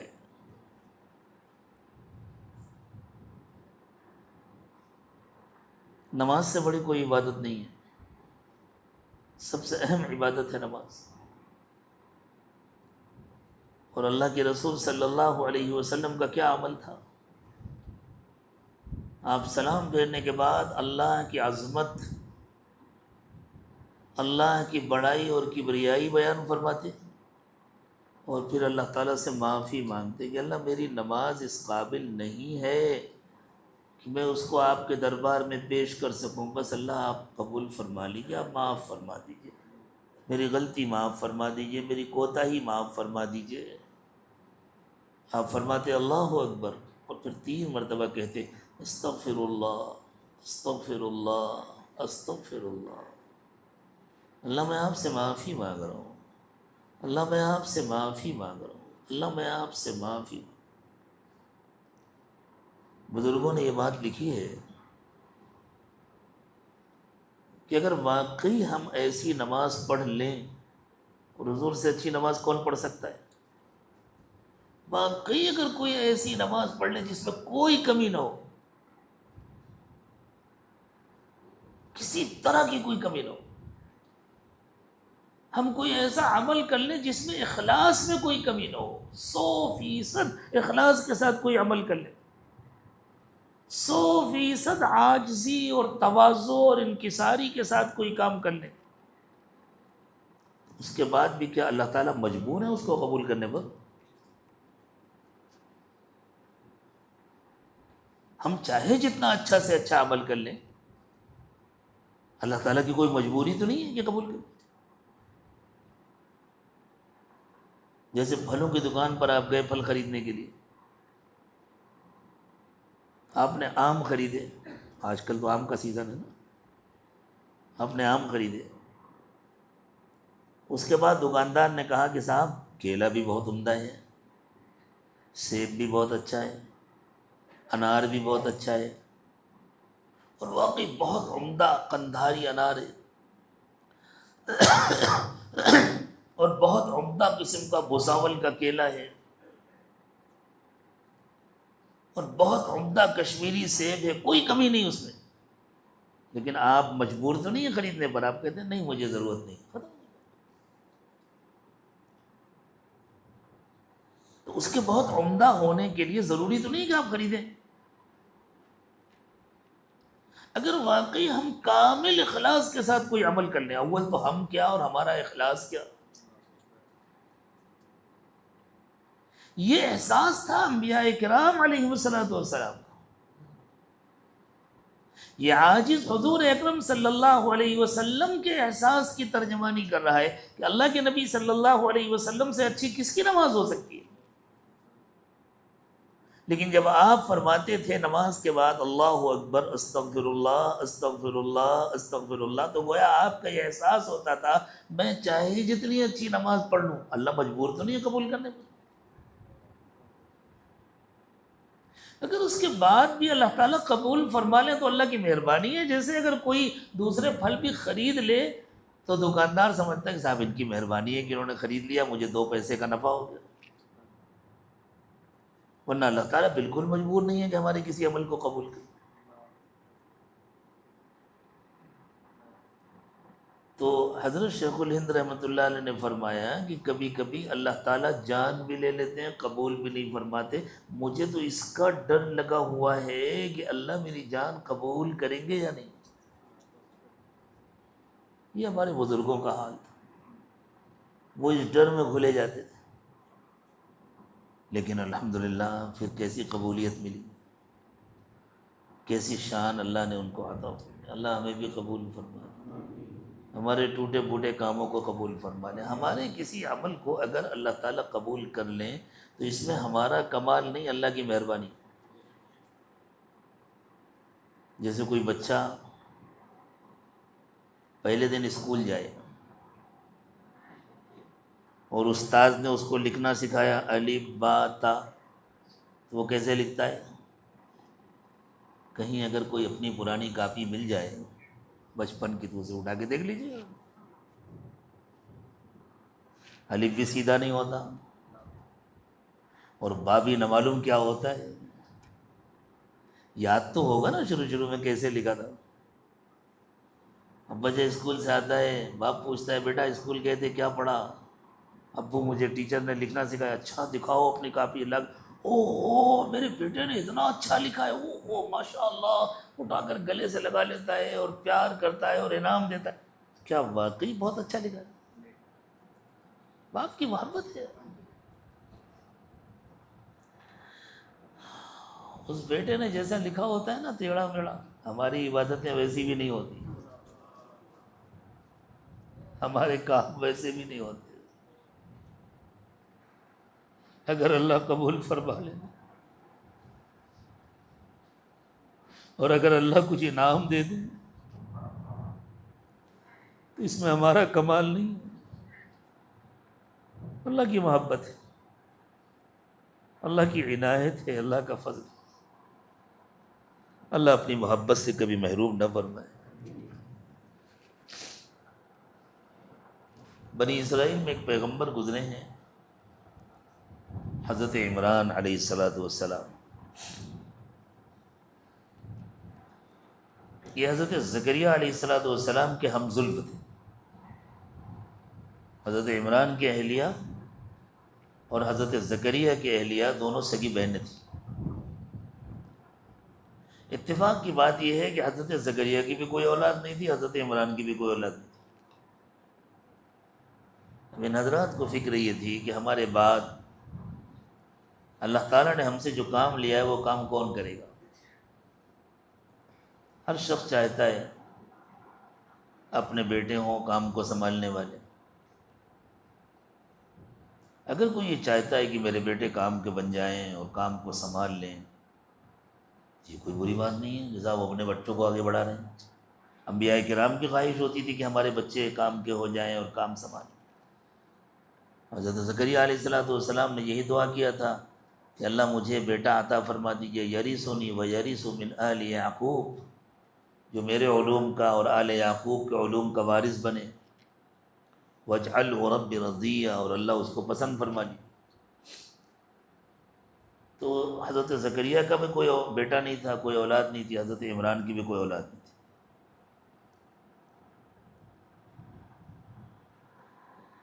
حضرت عمران کو پتہ چلا کہ کچھ اچھی خبر ہے، اولاد کی خوشخبری ہے. اب اس زمانے میں آج کے جیسے کیمرے تو نہیں بنے تھے کہ سونوگرافی کے ذریعے معلوم ہو جاتا ہے کہ اندر کیا ہے، بیٹا ہے یا بیٹی ہے. وہ تو اللہ سے بیٹا مانگتے تھے تاکہ دینی کاموں کو سنبھال سکے، کام کر سکے. بیٹی ہوگی تو گھر کے اندر رہے گی، وہ تھوڑی باہر جا کر کام کرے گی، وہ وزیر اعظم تھوڑی بنے گی ملک کی اس زمانے کی. اب تو بیٹیاں بیٹوں سے آگے بڑھ رہی ہیں، وہ جتنا آگے بڑھ رہی ہیں فتنے اتنے آگے بڑھ رہے ہیں. تو انہوں نے اللہ تعالیٰ سے دعا کی، ربی انی نذرت لک ما فی بطنی محررا. ان کی حضرت عمران کو اپنی زندگی میں نہیں محسوس ہوا. حضرت عمران کا وصال ہو گیا، اس کے بعد ان کی اہلیہ کو محسوس ہوا کہ میرے شوہر میرے جسم کے اندر اپنی کوئی نشانی چھوڑ کر گئے. تو انہیں معلوم تھا کہ میرے شوہر کی کیا تمنا تھی. تو ان کی اہلیہ محترمہ نے دعا کی، ربی انی نذرت لک ما فی بطنی محررا. اللہ میرے بطن میں، میرے پیٹ میں جو بیٹا پل رہا ہے، میں نے نیت کر لی ہے میں اس کو آپ کے دین کے لیے وقف کر دوں گی.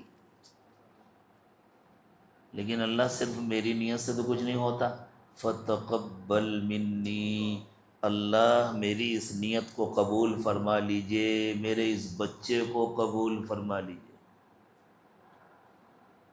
ایسی فکر ہوتی تھی قبولیت کی، ابتدا سے، شروع سے قبولیت کی فکر تھی. ہمارے بڑوں کے یہاں، بزرگوں کے یہاں بھی ہمیشہ اس کا اہتمام رہا. کام شروع کرنے سے پہلے بھی قبولیت کی دعا، کام کے درمیان بھی قبولیت کی دعا، کام پورا ہو جانے کے بعد بھی قبولیت کی دعا اور قبولیت کی آرزو اور تمنا. جب حضرت مریم کی پیدائش ہوئی تو ان کی والدہ کو دیکھ کر بڑا افسوس ہوا. یہ تو بیٹی ہے، اس سے کیا کام ہوگا، یہ تو گھر میں رہے گی، کسی کی بیوی بنے گی، کسی کی ماں بنے گی.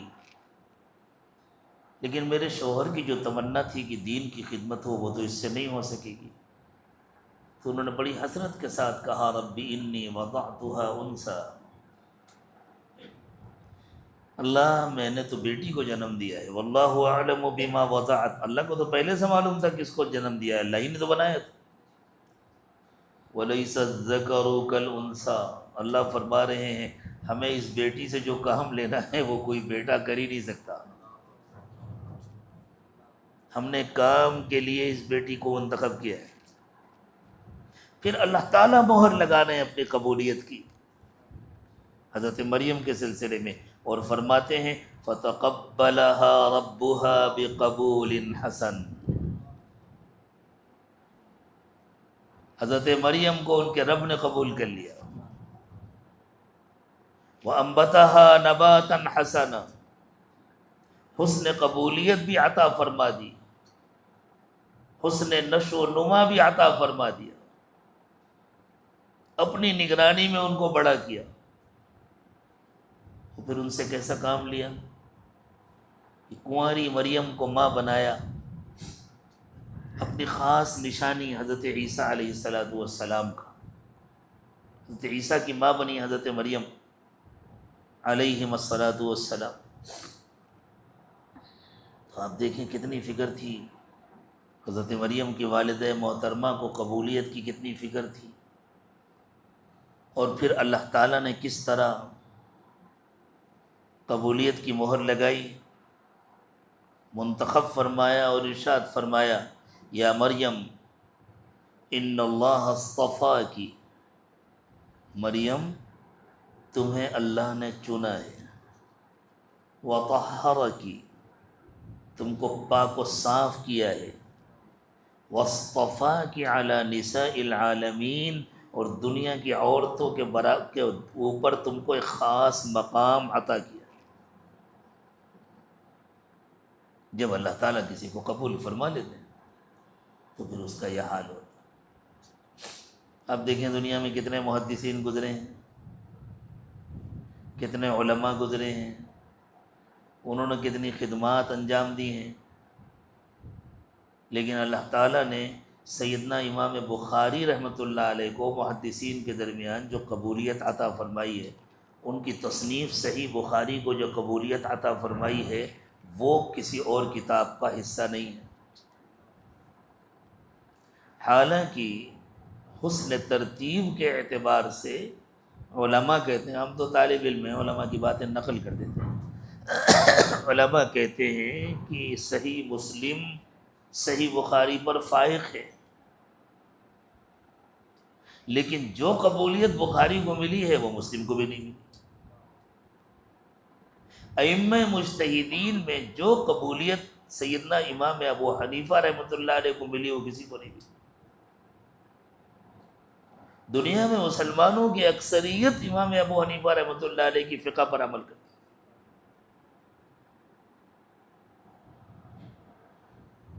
ہندوستان میں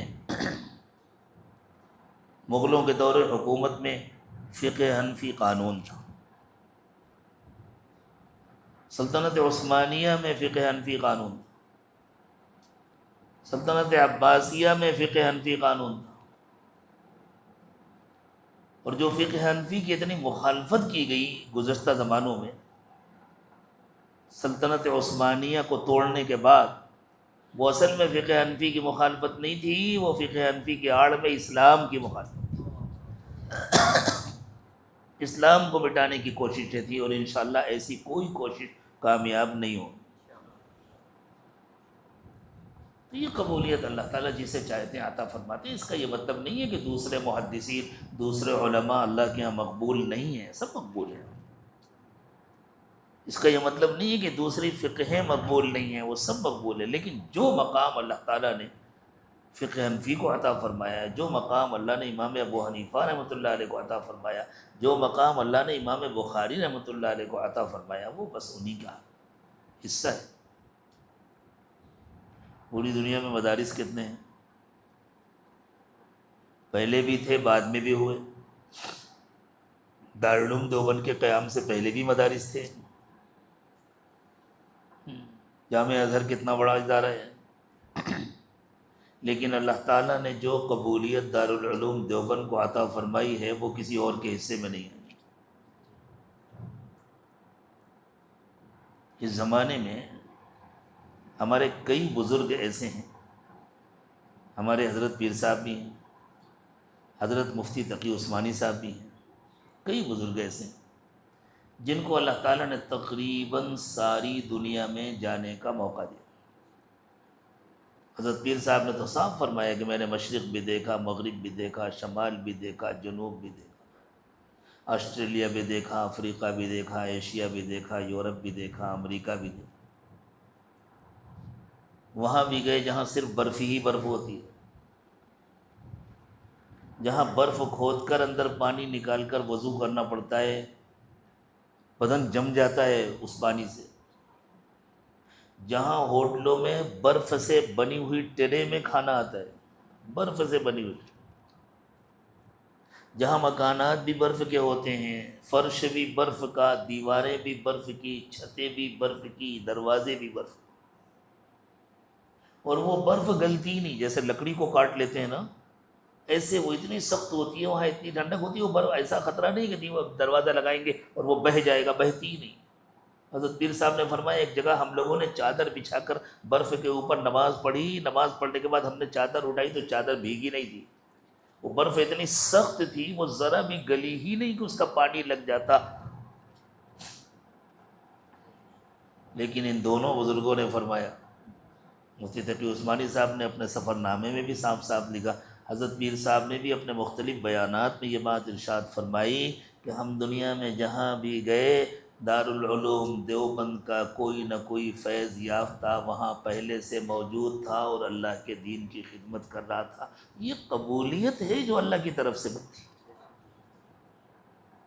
اللہ ہم سب کو بھی قبول فرما لے، اللہ ہماری اس خانقاہ کو بھی قبول فرما لے، اللہ اس کو ہدایت کا مرکز بنا دے، اور اللہ یہاں کام کرنے والوں اور خدمت کرنے والوں کو قبول فرما لے۔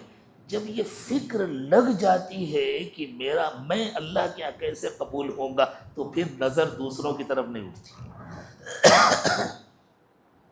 پھر صرف اپنی کمیاں نظر آتی ہیں، پھر دوسروں کی کمیاں نہیں نظر آتی،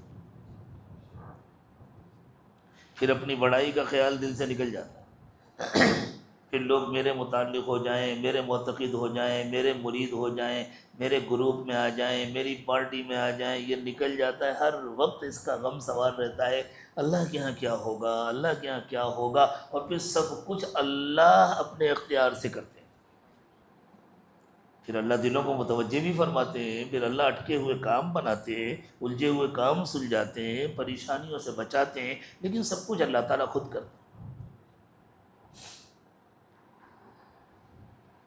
اب دیکھیں اللہ تعالیٰ نے سیدنا ابراہیم علیہ السلام کو اشارہ دیا کہ وہ حضرت اسماعیل علیہ السلام کو ذبح کرے،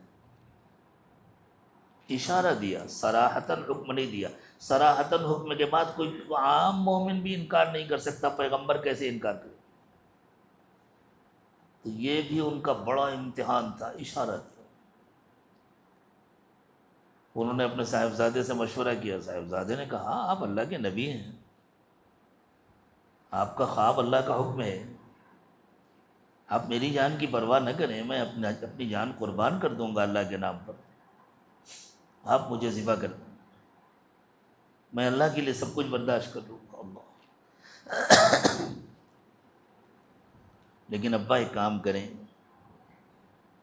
کہیں ایسا نہ ہو کہ چھری چلنے لگے، مجھے تکلیف ہو، میں اٹھ کر بھاگوں اور اللہ کا حکم ٹوٹ جائے، میرے ہاتھ پیر باندھ دیں تاکہ میں بھاگ نہ سکوں، اور ابا کہیں ایسا نہ ہو کہ آپ چھری چلائیں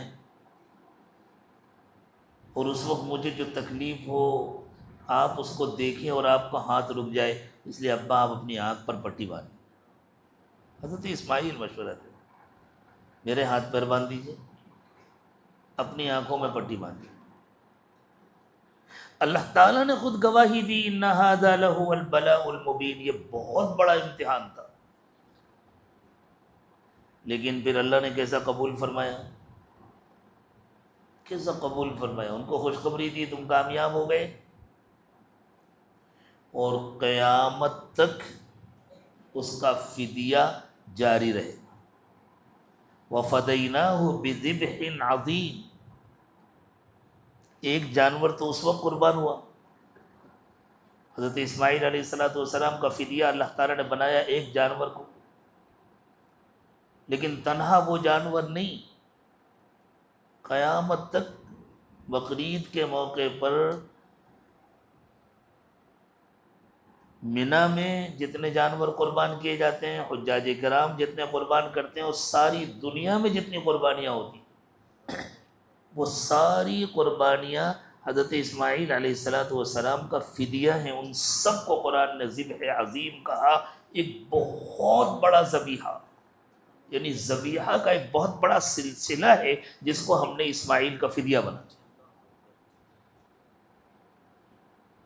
ایسی قبولیت ہوتی ہے، ایسی قبولیت، بالکل اسی طرح جیسے آج کوئی امریکہ میں بیٹھا ہوا ہے، دین کی خدمت کر رہا ہے، تو وہ بھی گویا دارالعلوم دیوبند کا ایک حصہ ہے۔ ہم یہاں بیٹھے ہیں جو کچھ بھی ٹوٹی پھوٹی باتیں کر رہے ہیں، یہ بھی دارالعلوم دیوبند کا ایک حصہ ہے۔ اللہ تعالیٰ اس طرح فیض کو پھیلاتے ہیں اور عام کرتے ہیں۔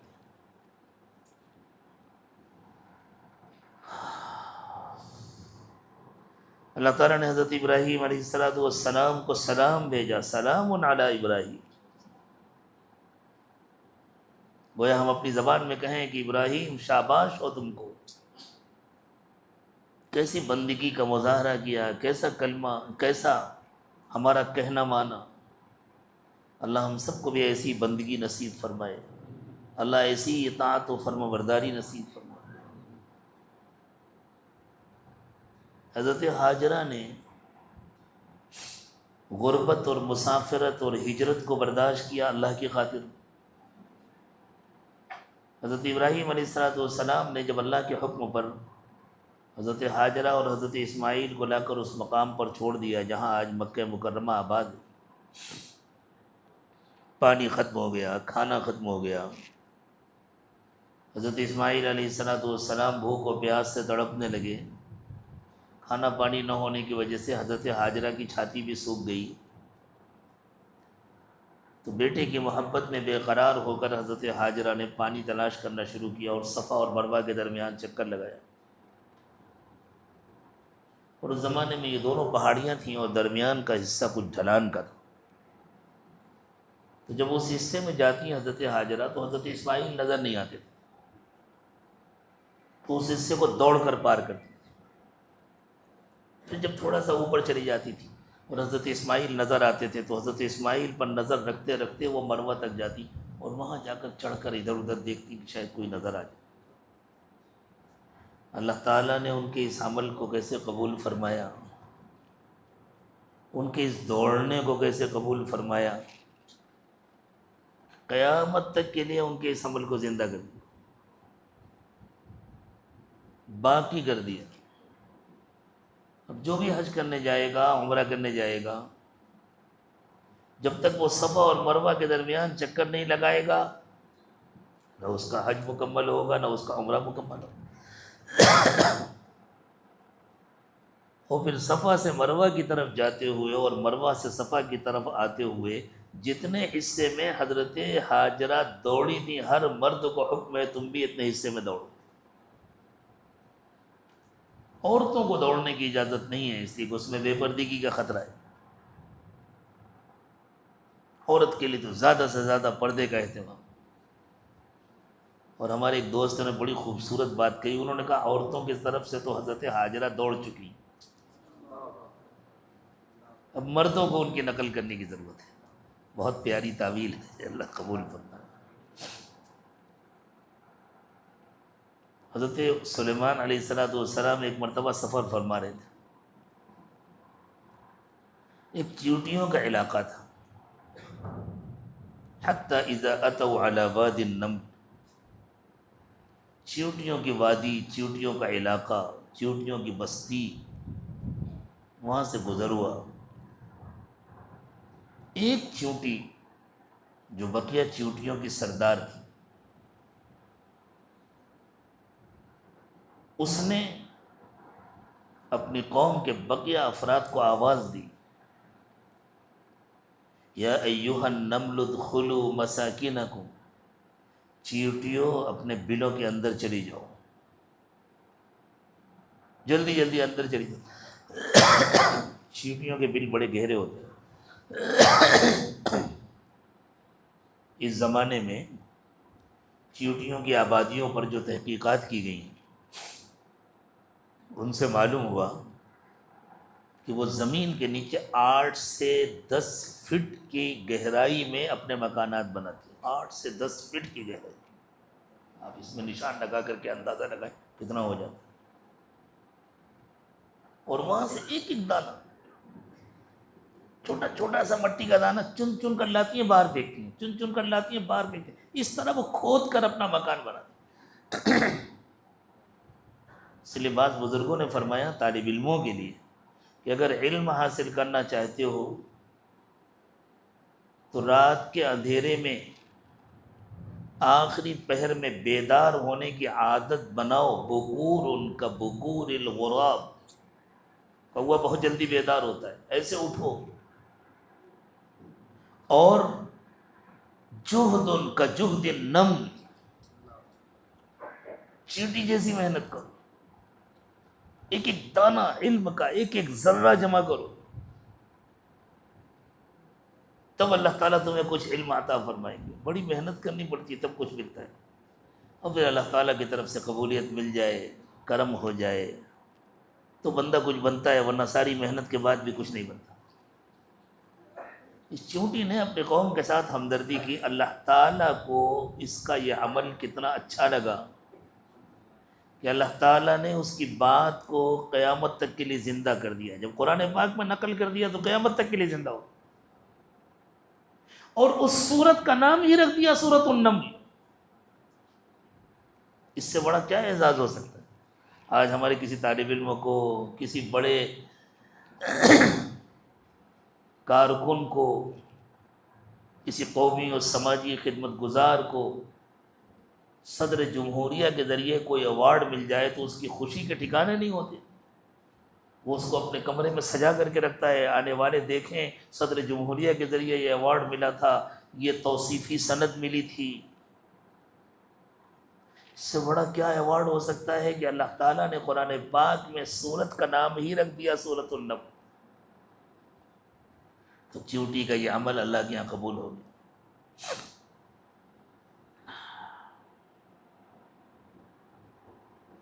حضرت مولانا حسین احمد مدنی رحمۃ اللہ علیہ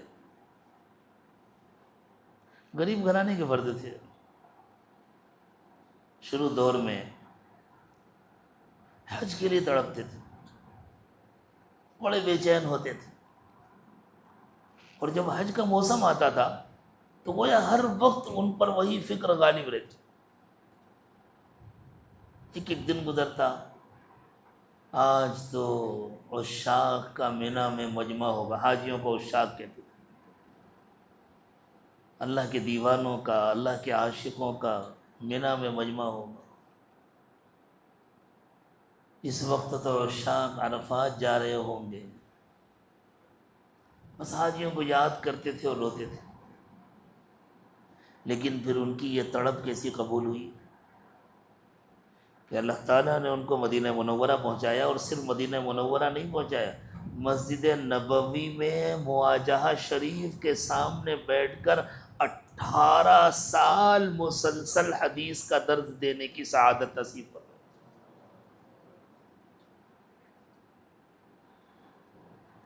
اور پھر وہاں سے ہندوستان پہنچا کر دارالعلوم دیوبند کا شیخ الحدیث بنایا۔ جیسے کوئی حکومت کسی کو اپنا سفیر بنا کر بھیج دے تو گویا اللہ تعالیٰ کی طرف سے اب مسجد نبوی سے اٹھا کر اللہ نے اپنا سفیر بنا کر بھیجا کہ اب تم وہاں چلے جاؤ، چونکہ ساری دنیا میں فیض وہاں سے تقسیم ہونے والا ہے، اس لیے وہاں جا کر بیٹھو تاکہ تمہارا فیض ساری دنیا میں چہار دانگے عالم میں پہنچے۔ آج دنیا کا کون سا کونا ہے جہاں ان کے فیض یافتہ موجود نہیں؟ اللہ۔ حضرت خواجہ معین الدین چشتی اجمیری رحمۃ اللہ علیہ اپنے وطن سے سفر کر کے ہندوستان تشریف لائے، اور اللہ تعالیٰ نے ان کو کیسی قبولیت عطا فرمائی۔ لاکھوں افراد نے ان کے ہاتھوں پر کلمہ پڑھا، لاکھوں افراد۔ ایک مرتبہ ایک انگریز ہندوستان آیا، جب وہ واپس گیا تو وہاں لوگوں نے اس سے پوچھا کہ تم نے ہندوستان میں کیا دیکھا؟ اس نے کہا کہ میں نے ہندوستان میں بہت ساری چیزیں دیکھی لیکن ایک چیز بڑی عجیب دیکھی۔ اب وہ کیا؟ کہ ایک شخص کو مرے ہوئے صدیاں گزر چکی ہیں اور وہ اپنے قبر کے اندر لیٹ کر ہندوستان پر حکومت کر رہا ہے۔ کس کے بارے میں اس نے کہا؟ سلطان الہند خواجہ معین الدین چشتی اجمیری نور اللہ مرقدہ کے بارے میں۔ تو کیا اور اللہ والے نہیں گزرے؟ کیا ان کے زمانے میں بھی اللہ کے دوسرے نیک و مقبول بندے نہیں تھے؟ لیکن جو قبولیت اللہ تعالیٰ نے انہیں عطا فرمائی وہ کسی اور کے حصے میں نہیں۔ خواتین میں بھی کیسی کیسی اللہ کی بندیاں گزری ہیں، لیکن حضرت رابعہ بصریہ رحمۃ اللہ علیہا کو اللہ تعالیٰ نے جیسی قبولیت عطا فرمائی وہ اور کسی کے حصے میں آئی۔ اس لیے ہمیشہ ہمیں فکر کرنی چاہیے کہ ہم اللہ کے یہاں قبول ہو جائیں، ہمارا عمل اللہ کے یہاں قبول ہو جائے۔ اس کے لیے رونا چاہیے، گڑ گڑانا چاہیے۔ حضور اکرم صلی اللہ علیہ وسلم کی پوری زندگی کتنے امتحانات آزمائشوں سے بھری ہوئی گزری، اور آپ نے دین کی محنت کا حق ادا کر دیا۔ دنیا میں کوئی انسان ایسا نہیں، کوئی دیوانہ اور مجنون اپنی بڑ لگائے تو اس کی بات الگ ہے،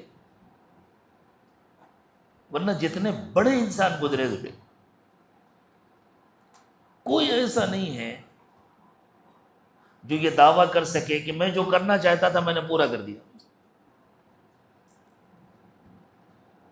عمر جیسے جیسے بڑھتی ہے آرزویں بڑھتی، کیا بتلائیں، صحت ساتھ نہیں دیتی، طاقت و قوت ساتھ نہیں دیتی، یہ کرنے کا دل چاہتا تھا، یہ کرنے کا دل چاہتا تھا۔ پوچھیں مصنفین سے، پوچھیں محققین سے، پوچھیں علماء سے، پوچھیں دوسرے کام کرنے والوں سے، پوچھیں دنیا کے فاتحین سے، پوچھیں دنیا کے حکمرانوں سے، پوچھیں سیاسی لیڈروں سے، پوچھیں۔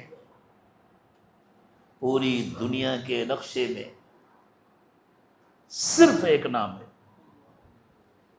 صرف ایک نام ہے، منفرد، نہ پہلے نہ بعد میں دوسرا کوئی نام نہیں ملے گا۔ رسول اکرم صلی اللہ علیہ وسلم نے حجۃ الوداع کے موقع پر اعلان فرمایا، میں جس کام کے لیے آیا تھا میں نے پورا کر دیا۔ اور آپ نے لوگوں سے سوال کیا، الا هل قد بلغت، یہ بتلاؤ کہ کیا میں نے اپنا کام پورا کر دیا، میں نے اللہ کا دین پہنچا دیا؟ اللہ تعالیٰ نے مجھے حکم دیا تھا، یا ایھا الرسول بلغ ما انزل الیک من ربک وان لم تفعل فما بلغت رسالتہ۔ اور تقریباً 1,24,000 صحابہ کرام نے گواہی دی، قد بلغت الرسالہ وادیت الامانہ ونصحت الامہ وکشفت الغمہ وجاہدت فی اللہ حق الجہاد۔ حضور ہم گواہ ہیں آپ نے اپنا کام پورا کر دیا۔ اور پھر آپ نے انگلی اٹھا کر آسمان کی طرف اشارہ کیا اور 3 مرتبہ فرمایا، اللہم فاشہد، اللہم فاشہد، اللہم فاشہد، اللہ آپ گواہ رہیے گا، یہ میری امت گواہی دے رہی ہے، میں نے آپ کی دی ہوئی ذمہ داری پوری کر دی۔ کہا تو یہ عالم تھا کہ آپ پر پتھر برسائے جاتے تھے، آپ کو گالیاں دی جاتی تھی، آپ کو دیوانہ اور مجنون کہا جاتا تھا، آپ کو ساحر کہا جاتا تھا، آپ کے ماننے والوں کو مارا اور پیٹا جاتا تھا، تپتی ہوئی ریت پر گھسیٹا جاتا تھا، پتھروں کے نیچے دبایا جاتا تھا، آگ کے انگاروں پر لٹایا جاتا تھا، ان کے بدن کی چربی گل کر کے آگ کو بجھاتی تھی۔ اور کہاں یہ حال تھا کہ لوگ اللہ کے دین پر ٹوٹے پڑ رہے تھے، ایک کے بعد ایک وفود آ رہے تھے، پورے علاقے ایک ساتھ دین میں داخل ہو رہے تھے۔ آنے والوں سے ملاقاتوں کی وجہ سے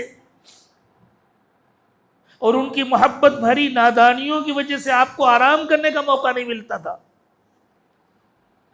وہ جب آتے تھے فوراً آپ سے ملنا چاہتے تھے. اخرج یا محمد، باہر تشریف لائیے، ہم آپ سے ملاقات کریں گے. اندر جانے کی پوزیشن میں نہیں ہوتے تھے، باہر بلاتے تھے. اندر عورتیں نہ ہوتی تو شاید اندر گھس جاتے. اور اللہ تعالیٰ کیا فرما رہے ہیں؟ اذا جاء نصر اللہ والفتح، جب اللہ کی مدد آ جائے اور جب اللہ آپ کے لیے سارے دروازے پورے پورے کھول دیں. وَرَأَيْتَ النَّاسَ يَدْخُلُونَ فِي دِينِ اللَّهِ أَفْوَاجًا، اور آپ اپنی آنکھوں سے دیکھیں کہ لوگ بڑی بڑی جماعتوں کی شکل میں اللہ کے دین میں داخل ہو رہے ہیں. تو آپ کیا کریں؟ آپ اپنے نام کے مشاعرے کرائیں، آپ اپنے نام کی کانفرنس کرائیں، فتح عالم کانفرنس، ہدایت عالم کانفرنس. نہیں، فسبح بحمد ربک،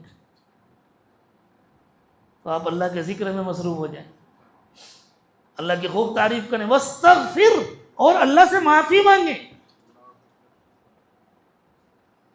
ساری زندگی کی محنتوں اور مشقتوں کے بعد، قربانیوں کے بعد، جب اللہ نے کامیابی کا یہ دن دکھایا کہ لوگ ٹوٹے پڑ رہے ہیں، تو حکم ہے واستغفر، اللہ سے معافی مانگے. یہ ہے مخلص کی شان، یہ ہے مومن کا کمال. جس طرح درخت کی شاخ میں پھل جتنے بڑھتے جاتے ہیں، شاخ کی تواضع اتنی بڑھتی جاتی ہے. جو شاخ پھلدار ہوتی ہے وہ جھکی ہوتی ہے. پھلوں کا سائز جتنا وزنی ہوتا جاتا ہے، شاخ اتنی جھکتی جاتی ہے، حتیٰ کہ بسا اوقات اسے سہارا دینا پڑتا ہے.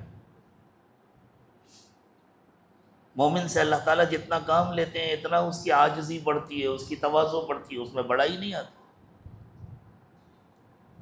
ہمیں ہر وقت قبولیت کی فکر کرنی چاہیے، کثرت سے استغفار کرنا چاہیے. اور اگر آدمی اپنے کو گنہگار نہ سمجھے اور استغفار کرے تو یہ تو منافقت ہے.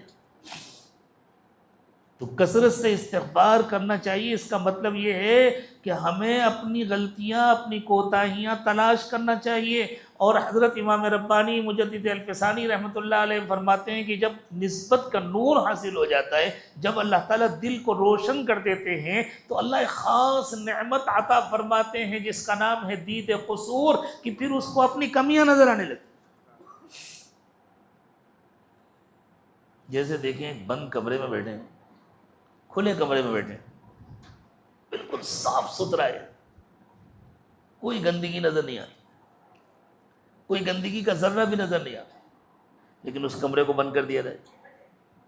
ایک چھوٹا سا باریک سا سوراخ ہو اور اس سوراخ سے سورج کی روشنی آ رہی ہو، تو جہاں تک وہ کرن جاتی ہے پوری کرن میں باریک باریک ذرات تیرتے ہوئے نظر آتے ہیں. کیوں؟ اس روشنی میں ذرات نظر آ رہے ہیں. انہی ذرات کے مجموعے کو تو گندگی کہتے ہیں، چونکہ پوری فضا اسی سے بھری ہوئی ہے. تو ہم تو فطری طور پر ناقص ہیں، ہم تو فطری طور پر کمزور ہیں. ناقص کے سے نکلا ہوا کوئی عمل کامل کیسے ہو سکتا؟ جب ہم ناقص ہیں تو ہمارا کیا ہوا کوئی عمل کامل کیسے ہو سکتا ہے؟ جب اللہ تعالیٰ نسبت کی روشنی عطا فرما دیتے ہیں، نور عطا فرما دیتے ہیں، تو پھر اپنا نقص نظر آتا ہے اور واقعی دل کی گہرائیوں سے استغفار نکلتا ہے.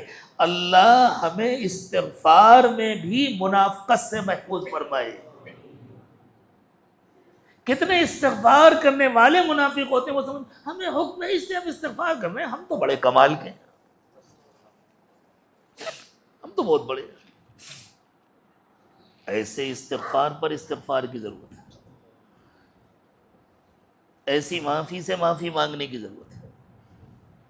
اللہ تعالیٰ ہمیں سچا استغفار نصیب فرمائے.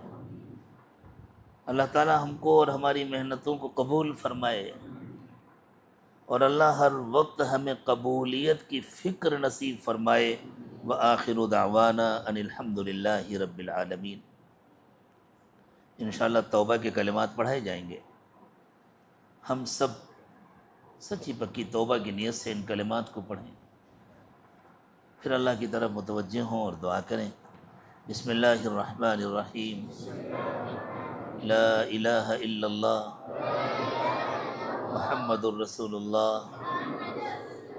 صلی اللہ علیہ وسلم۔ آمنت باللہ وملائکتہ وکتبہ ورسلہ والیوم الآخر والقدر خیرہ وشرہ من اللہ تعالی والبعث بعد الموت۔ آمنت باللہ کما ہوا بأسمائہ وصفاتہ وقبلت جمیع احکامہ۔ اشہد ان لا الہ الا اللہ واشہد ان محمدا عبدہ ورسولہ۔ استغفر اللہ ربی من کل ذنب واتوب الیہ برحمتک یا ارحم الراحمین۔ اللہ تعالیٰ ہماری توبہ کو قبول فرما لے، ٹوٹنے سے اس کی حفاظت فرمائے۔ تھوڑی دیر مراقبہ کر لیں، آنکھیں بند کر لیں، سر کو جھکا لیں۔ دنیا اور دنیا میں جو کچھ بھی ہے اس سب سے ہٹ کٹ کر اللہ کی یاد میں کھو جائیں، اور یہ نیت کریں کہ اللہ کی رحمت آ رہی ہے، میرے دل میں سما رہی ہے، میرے دل سے گناہوں کو دھو رہی ہے، اور میرا دل کہہ رہا ہے اللہ اللہ اللہ۔ زبان سے اللہ اللہ نہ کہیں، بس یہ نیت کریں کہ دل اللہ اللہ کہہ رہا ہے، میں سن رہا ہوں۔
لا الہ الا اللہ محمد رسول اللہ صلی اللہ علیہ وسلم۔ دعا فرما۔ سبحان ربی العلی العلی المہاب، اللہم صلی علی سیدنا محمد وعلی آل سیدنا محمد وبارک وسلم۔ ربنا ظلمنا انفسنا وان لم تغفر لنا وترحمنا لنکونن من الخاسرین۔ اے اللہ، ہم آپ کے عاجز اور کمزور بندے ہیں، سر سے پیر تک گناہوں میں ڈوبے ہوئے ہیں۔ اللہ ظاہر بھی گندہ ہے، باطن بھی گندہ ہے۔ اللہ ہم سر تاپا گندے ہیں۔ اللہ اقراری مجرم ہیں آپ کے دربار میں حاضر ہیں، اللہ قبول فرما لیجیے، اللہ قبول فرما لیجیے، اللہ اپنا بنا لیجیے، اللہ معاف فرما دیجیے، پیارے اللہ معاف فرما دیجیے، اللہ معاف فرما دیجیے، اللہ صغیرہ گناہوں کو بھی معاف فرما دیجیے، کبیرہ گناہوں کو بھی معاف فرما دیجیے، اللہ جن کے اجالے میں جو گناہ کیے، اللہ رات کے اندھیرے میں جو گناہ کیے، اللہ مجمع میں جو گناہ کیے، تنہائیوں میں جو گناہ کیے، اللہ زبان سے جو گناہ ہوئے، نگاہوں سے جو گناہ ہوئے، خیالات سے جو گناہ ہوئے، ہاتھوں پیروں سے جو گناہ ہوئے، شرمگاہوں سے جو گناہ ہوئے، اللہ جتنے گناہ کیے ہیں سب معاف فرما دیجیے، اللہ ہم کسی گناہ کا انکار نہیں کر سکتے، اللہ بہت کریم ہے، بہت رحیم ہے، اللہ معاف فرما دیجیے، اللہ یہ آپ کی مہربانی ہے کہ آپ نے یہاں آنے کا موقع عطا فرمایا، اپنا نام لینے کا موقع عطا فرمایا، اللہ ہم تو اس قابل نہیں تھے، یہ آپ کی مہربانی ہے کہ آپ نے ایمان والے ماحول میں ہمیں پیدا فرمایا، اللہ ایمانی تربیت کا انتظام فرمایا، اللہ ہماری کامل تربیت فرما دیجیے، اللہ عجب سے، کبر سے، تمام رذائل سے ہمیں پاک کر دیجیے، اللہ تمام خصائل و فضائل نصیب فرما دیجیے، اللہ اخلاق حمیدہ، اخلاق عالیہ، اخلاق فاضلہ نصیب فرما دیجیے، اللہ ظاہر کی بھی کامل اصلاح فرما دیجیے، باطن کی بھی کامل اصلاح فرما دیجیے، اللہ ہمارے دماغ کو علم الہی سے، ہمارے دل کو عشق الہی سے بھر دیجیے، اور ہماری پوری زندگی کو سنتوں سے سجا دیجیے، اللہ ہماری پوری زندگی کو سنتوں سے سجا دیجیے، پیارے اللہ مہربانی فرما دیجیے، اللہ بری زندگی، بری موت، برے انجام سے حفاظت فرمائیے، اچھی زندگی، اچھی موت، اچھا انجام نصیب فرمائیے، اللہ ہم کسی قابل نہیں ہیں، ہمارے اعمال کسی قابل نہیں ہیں، لیکن اللہ آپ کی محبت قابلیت نہیں دیکھتی، اللہ آپ جسے چاہتے ہیں اپنا بنا لیتے ہیں، اللہ آپ کی ایک محبت کی نظر پڑ گئی تو حضرت عمر فاروق بن گئے، اللہ آپ کی ایک محبت کی نظر پڑی تو فضیل ابن عیاض جو ڈاکوؤں کے سردار، آپ نے ان کو اولیاء کا سردار بنا،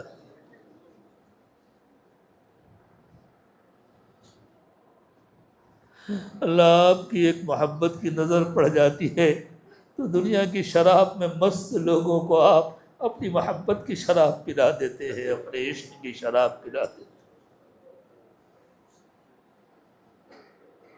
اللہ ہم آپ سے اسی محبت کی بھیک مانگ رہے ہیں، اللہ اسی محبت کی بھیک مانگ رہے ہیں، اللہ ایک محبت کی نظر ڈال دیجئے، اللہ ہم پر بھی، ہمارے گھر والوں پر بھی، ہمارے متعلقین پر بھی، اللہ سب پر ایک محبت کی نظر ڈال دیجیے، اللہ تمام سالکین پر ایک محبت کی نظر ڈال دیجیے، اللہ سب کو اپنا بنا لیجیے، اللہ سب کو اپنا بنا لیجیے، اللہ ہم کو معلوم ہے آپ کے نیک و مقبول بندوں نے ہمیں بار بار بتلایا ہے، علماء اور اولیاء کاملین نے ہمیں بار بار بتلایا کہ یہ چھٹنی کا زمانہ ہے، چھٹنی ہو رہی ہے، اللہ اللہ ہمیں نکال کر باہر نہ پھینک دیجیے، اللہ ہمیں نکال کر باہر نہ پھینک دیجیے، اللہ اپنے مقبول بندوں میں شامل فرما لیجیے، اللہ اپنے مقبول بندوں میں شامل فرما لیجیے، اللہ یہ آپ کا احسان و کرم ہے کہ آپ نے اپنے بہت مقبول بندے سے ہمیں جڑنے کی توفیق عطا فرمائی، اللہ ان سے کبھی دور نہ فرمائیے، اللہ ان کی منشا کے مطابق ہمیں کام کرنے کی توفیق عطا فرمائیے، اللہ ان کی منشا عین آپ کی منشا ہے، آپ کے نبی صلی اللہ علیہ وسلم کی منشا ہے، اللہ ہمیں ہمیشہ اپنے بڑوں کی منشا سمجھ کر کام کرنے کی توفیق عطا فرمائے، اللہ فضل کا کرم کا معاملہ فرما دیجیے، اللہ سب کو حلال و پاکیزہ روزی عطا فرمائیے، حرام اور مشتبہ سے حفاظت فرمائیے، اللہ جسمانی روحانی تمام بیماریاں دور فرما دیجیے، اللہ تمام بیماروں کو شفا عطا فرمائیے، تمام پریشان حالوں کی پریشانیاں دور فرما دیجیے، جو مقروض ہیں ان کا قرض ادا کرا دیجیے، جو بے اولاد ہیں ان کو نیک و صالح اولاد عطا فرمائیے، جو بے روزگار ہیں ان کو حلال و پاکیزہ روزگار عطا فرمائیے، اللہ جو مزید اولاد کے خواہش مند ہیں ان کی خواہشات پوری فرمائیے، اللہ بچوں اور بچیوں کے اچھی تعلیم و تربیت کا انتظام فرمائیے، ان کے لیے اچھے اور مناسب رشتوں کا انتظام فرمائیے، ان کو خوشیوں بھری زندگیاں عطا فرمائیے، اللہ ہر دکھ درد سے حفاظت فرمائیے۔ اللہ جن بچوں بچیوں کے رشتے ٹوٹ گئے ہیں اللہ محض اپنے فضل و کرم سے ان کو پہلے سے اچھے رشتے نصیب فرمائیے۔ اللہ ان کی زندگیوں کو خوشیوں سے بھر دیجیے۔ اللہ ہر دکھ درد سے ان کی حفاظت فرمائیے۔ اللہ ان اٹھے ہوئے ہاتھوں کی لاج رکھ لیجیے۔ اللہ ہمارے سارے کام بنا دیجیے۔ اللہ اس خانقاہ کے بھی سارے کام بنا دیجیے، اٹکے ہوئے کام بنا دیجیے، الجھے ہوئے کام سلجھا دیجیے۔ اللہ کسی کا حق ہمارے ذمے باقی نہ رہنے دیجیے۔ اللہ مخلوق کا حق ادا کرا دیجیے اور اپنے حقوق معاف فرما دیجیے۔ اللہ قیامت کے دن ہمیں ایسے کھڑا کیجیے کہ ہمارے گریبان میں کسی کا ہاتھ نہ ہو، ہم سے کسی کا کوئی مطالبہ نہ ہو۔ اللہ تمام ضروریات کی غیب سے کفالت فرما دیجیے۔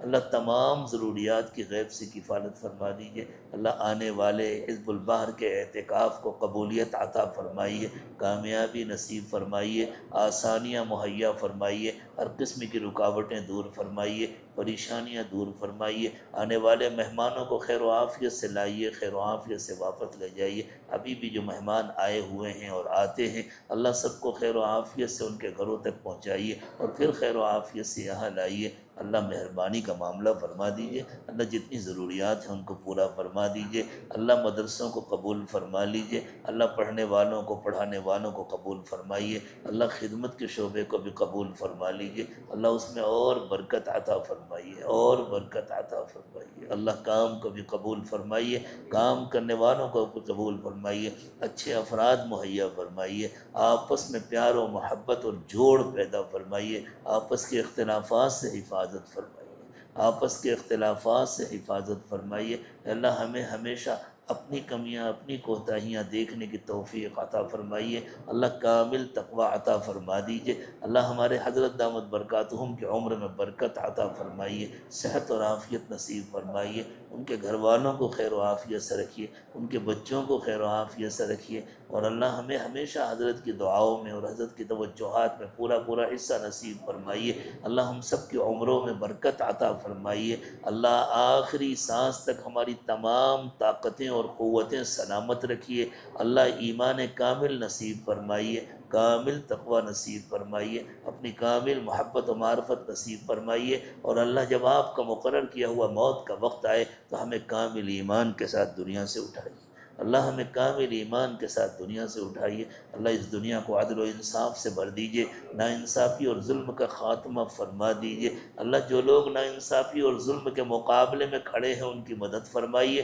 اللہ ظالموں سے ظلم کرنے کی طاقت چھین لیجیے، مظلوموں اور کمزوروں کی مدد فرمائیے۔ اللہ مسجد اقصیٰ کی حفاظت فرمائیے، اس کی حفاظت کرنے والوں کی حفاظت فرمائیے، حرمین شریفین کی حفاظت فرمائیے۔ اللہ ہمارے تمام مدارس، تمام مساجد، تمام خانقاہیں اور دعوت و تبلیغ کے تمام مراکز کی حفاظت فرمائیے۔ اللہ دین کی بھی حفاظت فرمائیے، دینداروں کی بھی حفاظت فرمائیے، دینی کاموں کی بھی حفاظت فرمائیے۔ اللہ قیامت تک ہماری نسلوں میں علماء، صلحاء اور اولیاء کاملین پیدا فرمائیے۔ اللہ قیامت تک ہماری نسلوں میں کوئی جہنمی نہ پیدا فرمائیے۔ اللہ کسی کو ایمان سے محروم نہ فرمائیے، اللہ کسی کو ایمان سے محروم نہ فرمائیے، اللہ کسی کو مردود نہ بنائیے۔ پیارے اللہ دور قریب جن لوگوں نے دعاؤں کے لیے کہا یا ان کو ہم سے اچھی توقعات ہیں، محض اپنے فضل و کرم سے سب کو ان کی توقعات سے بڑھ کر نصیب فرمائیے۔ وصلی اللہ تعالی علی خیر خلقہ محمد وعلی آلہ واصحابہ اجمعین برحمتک یا ارحم الراحمین۔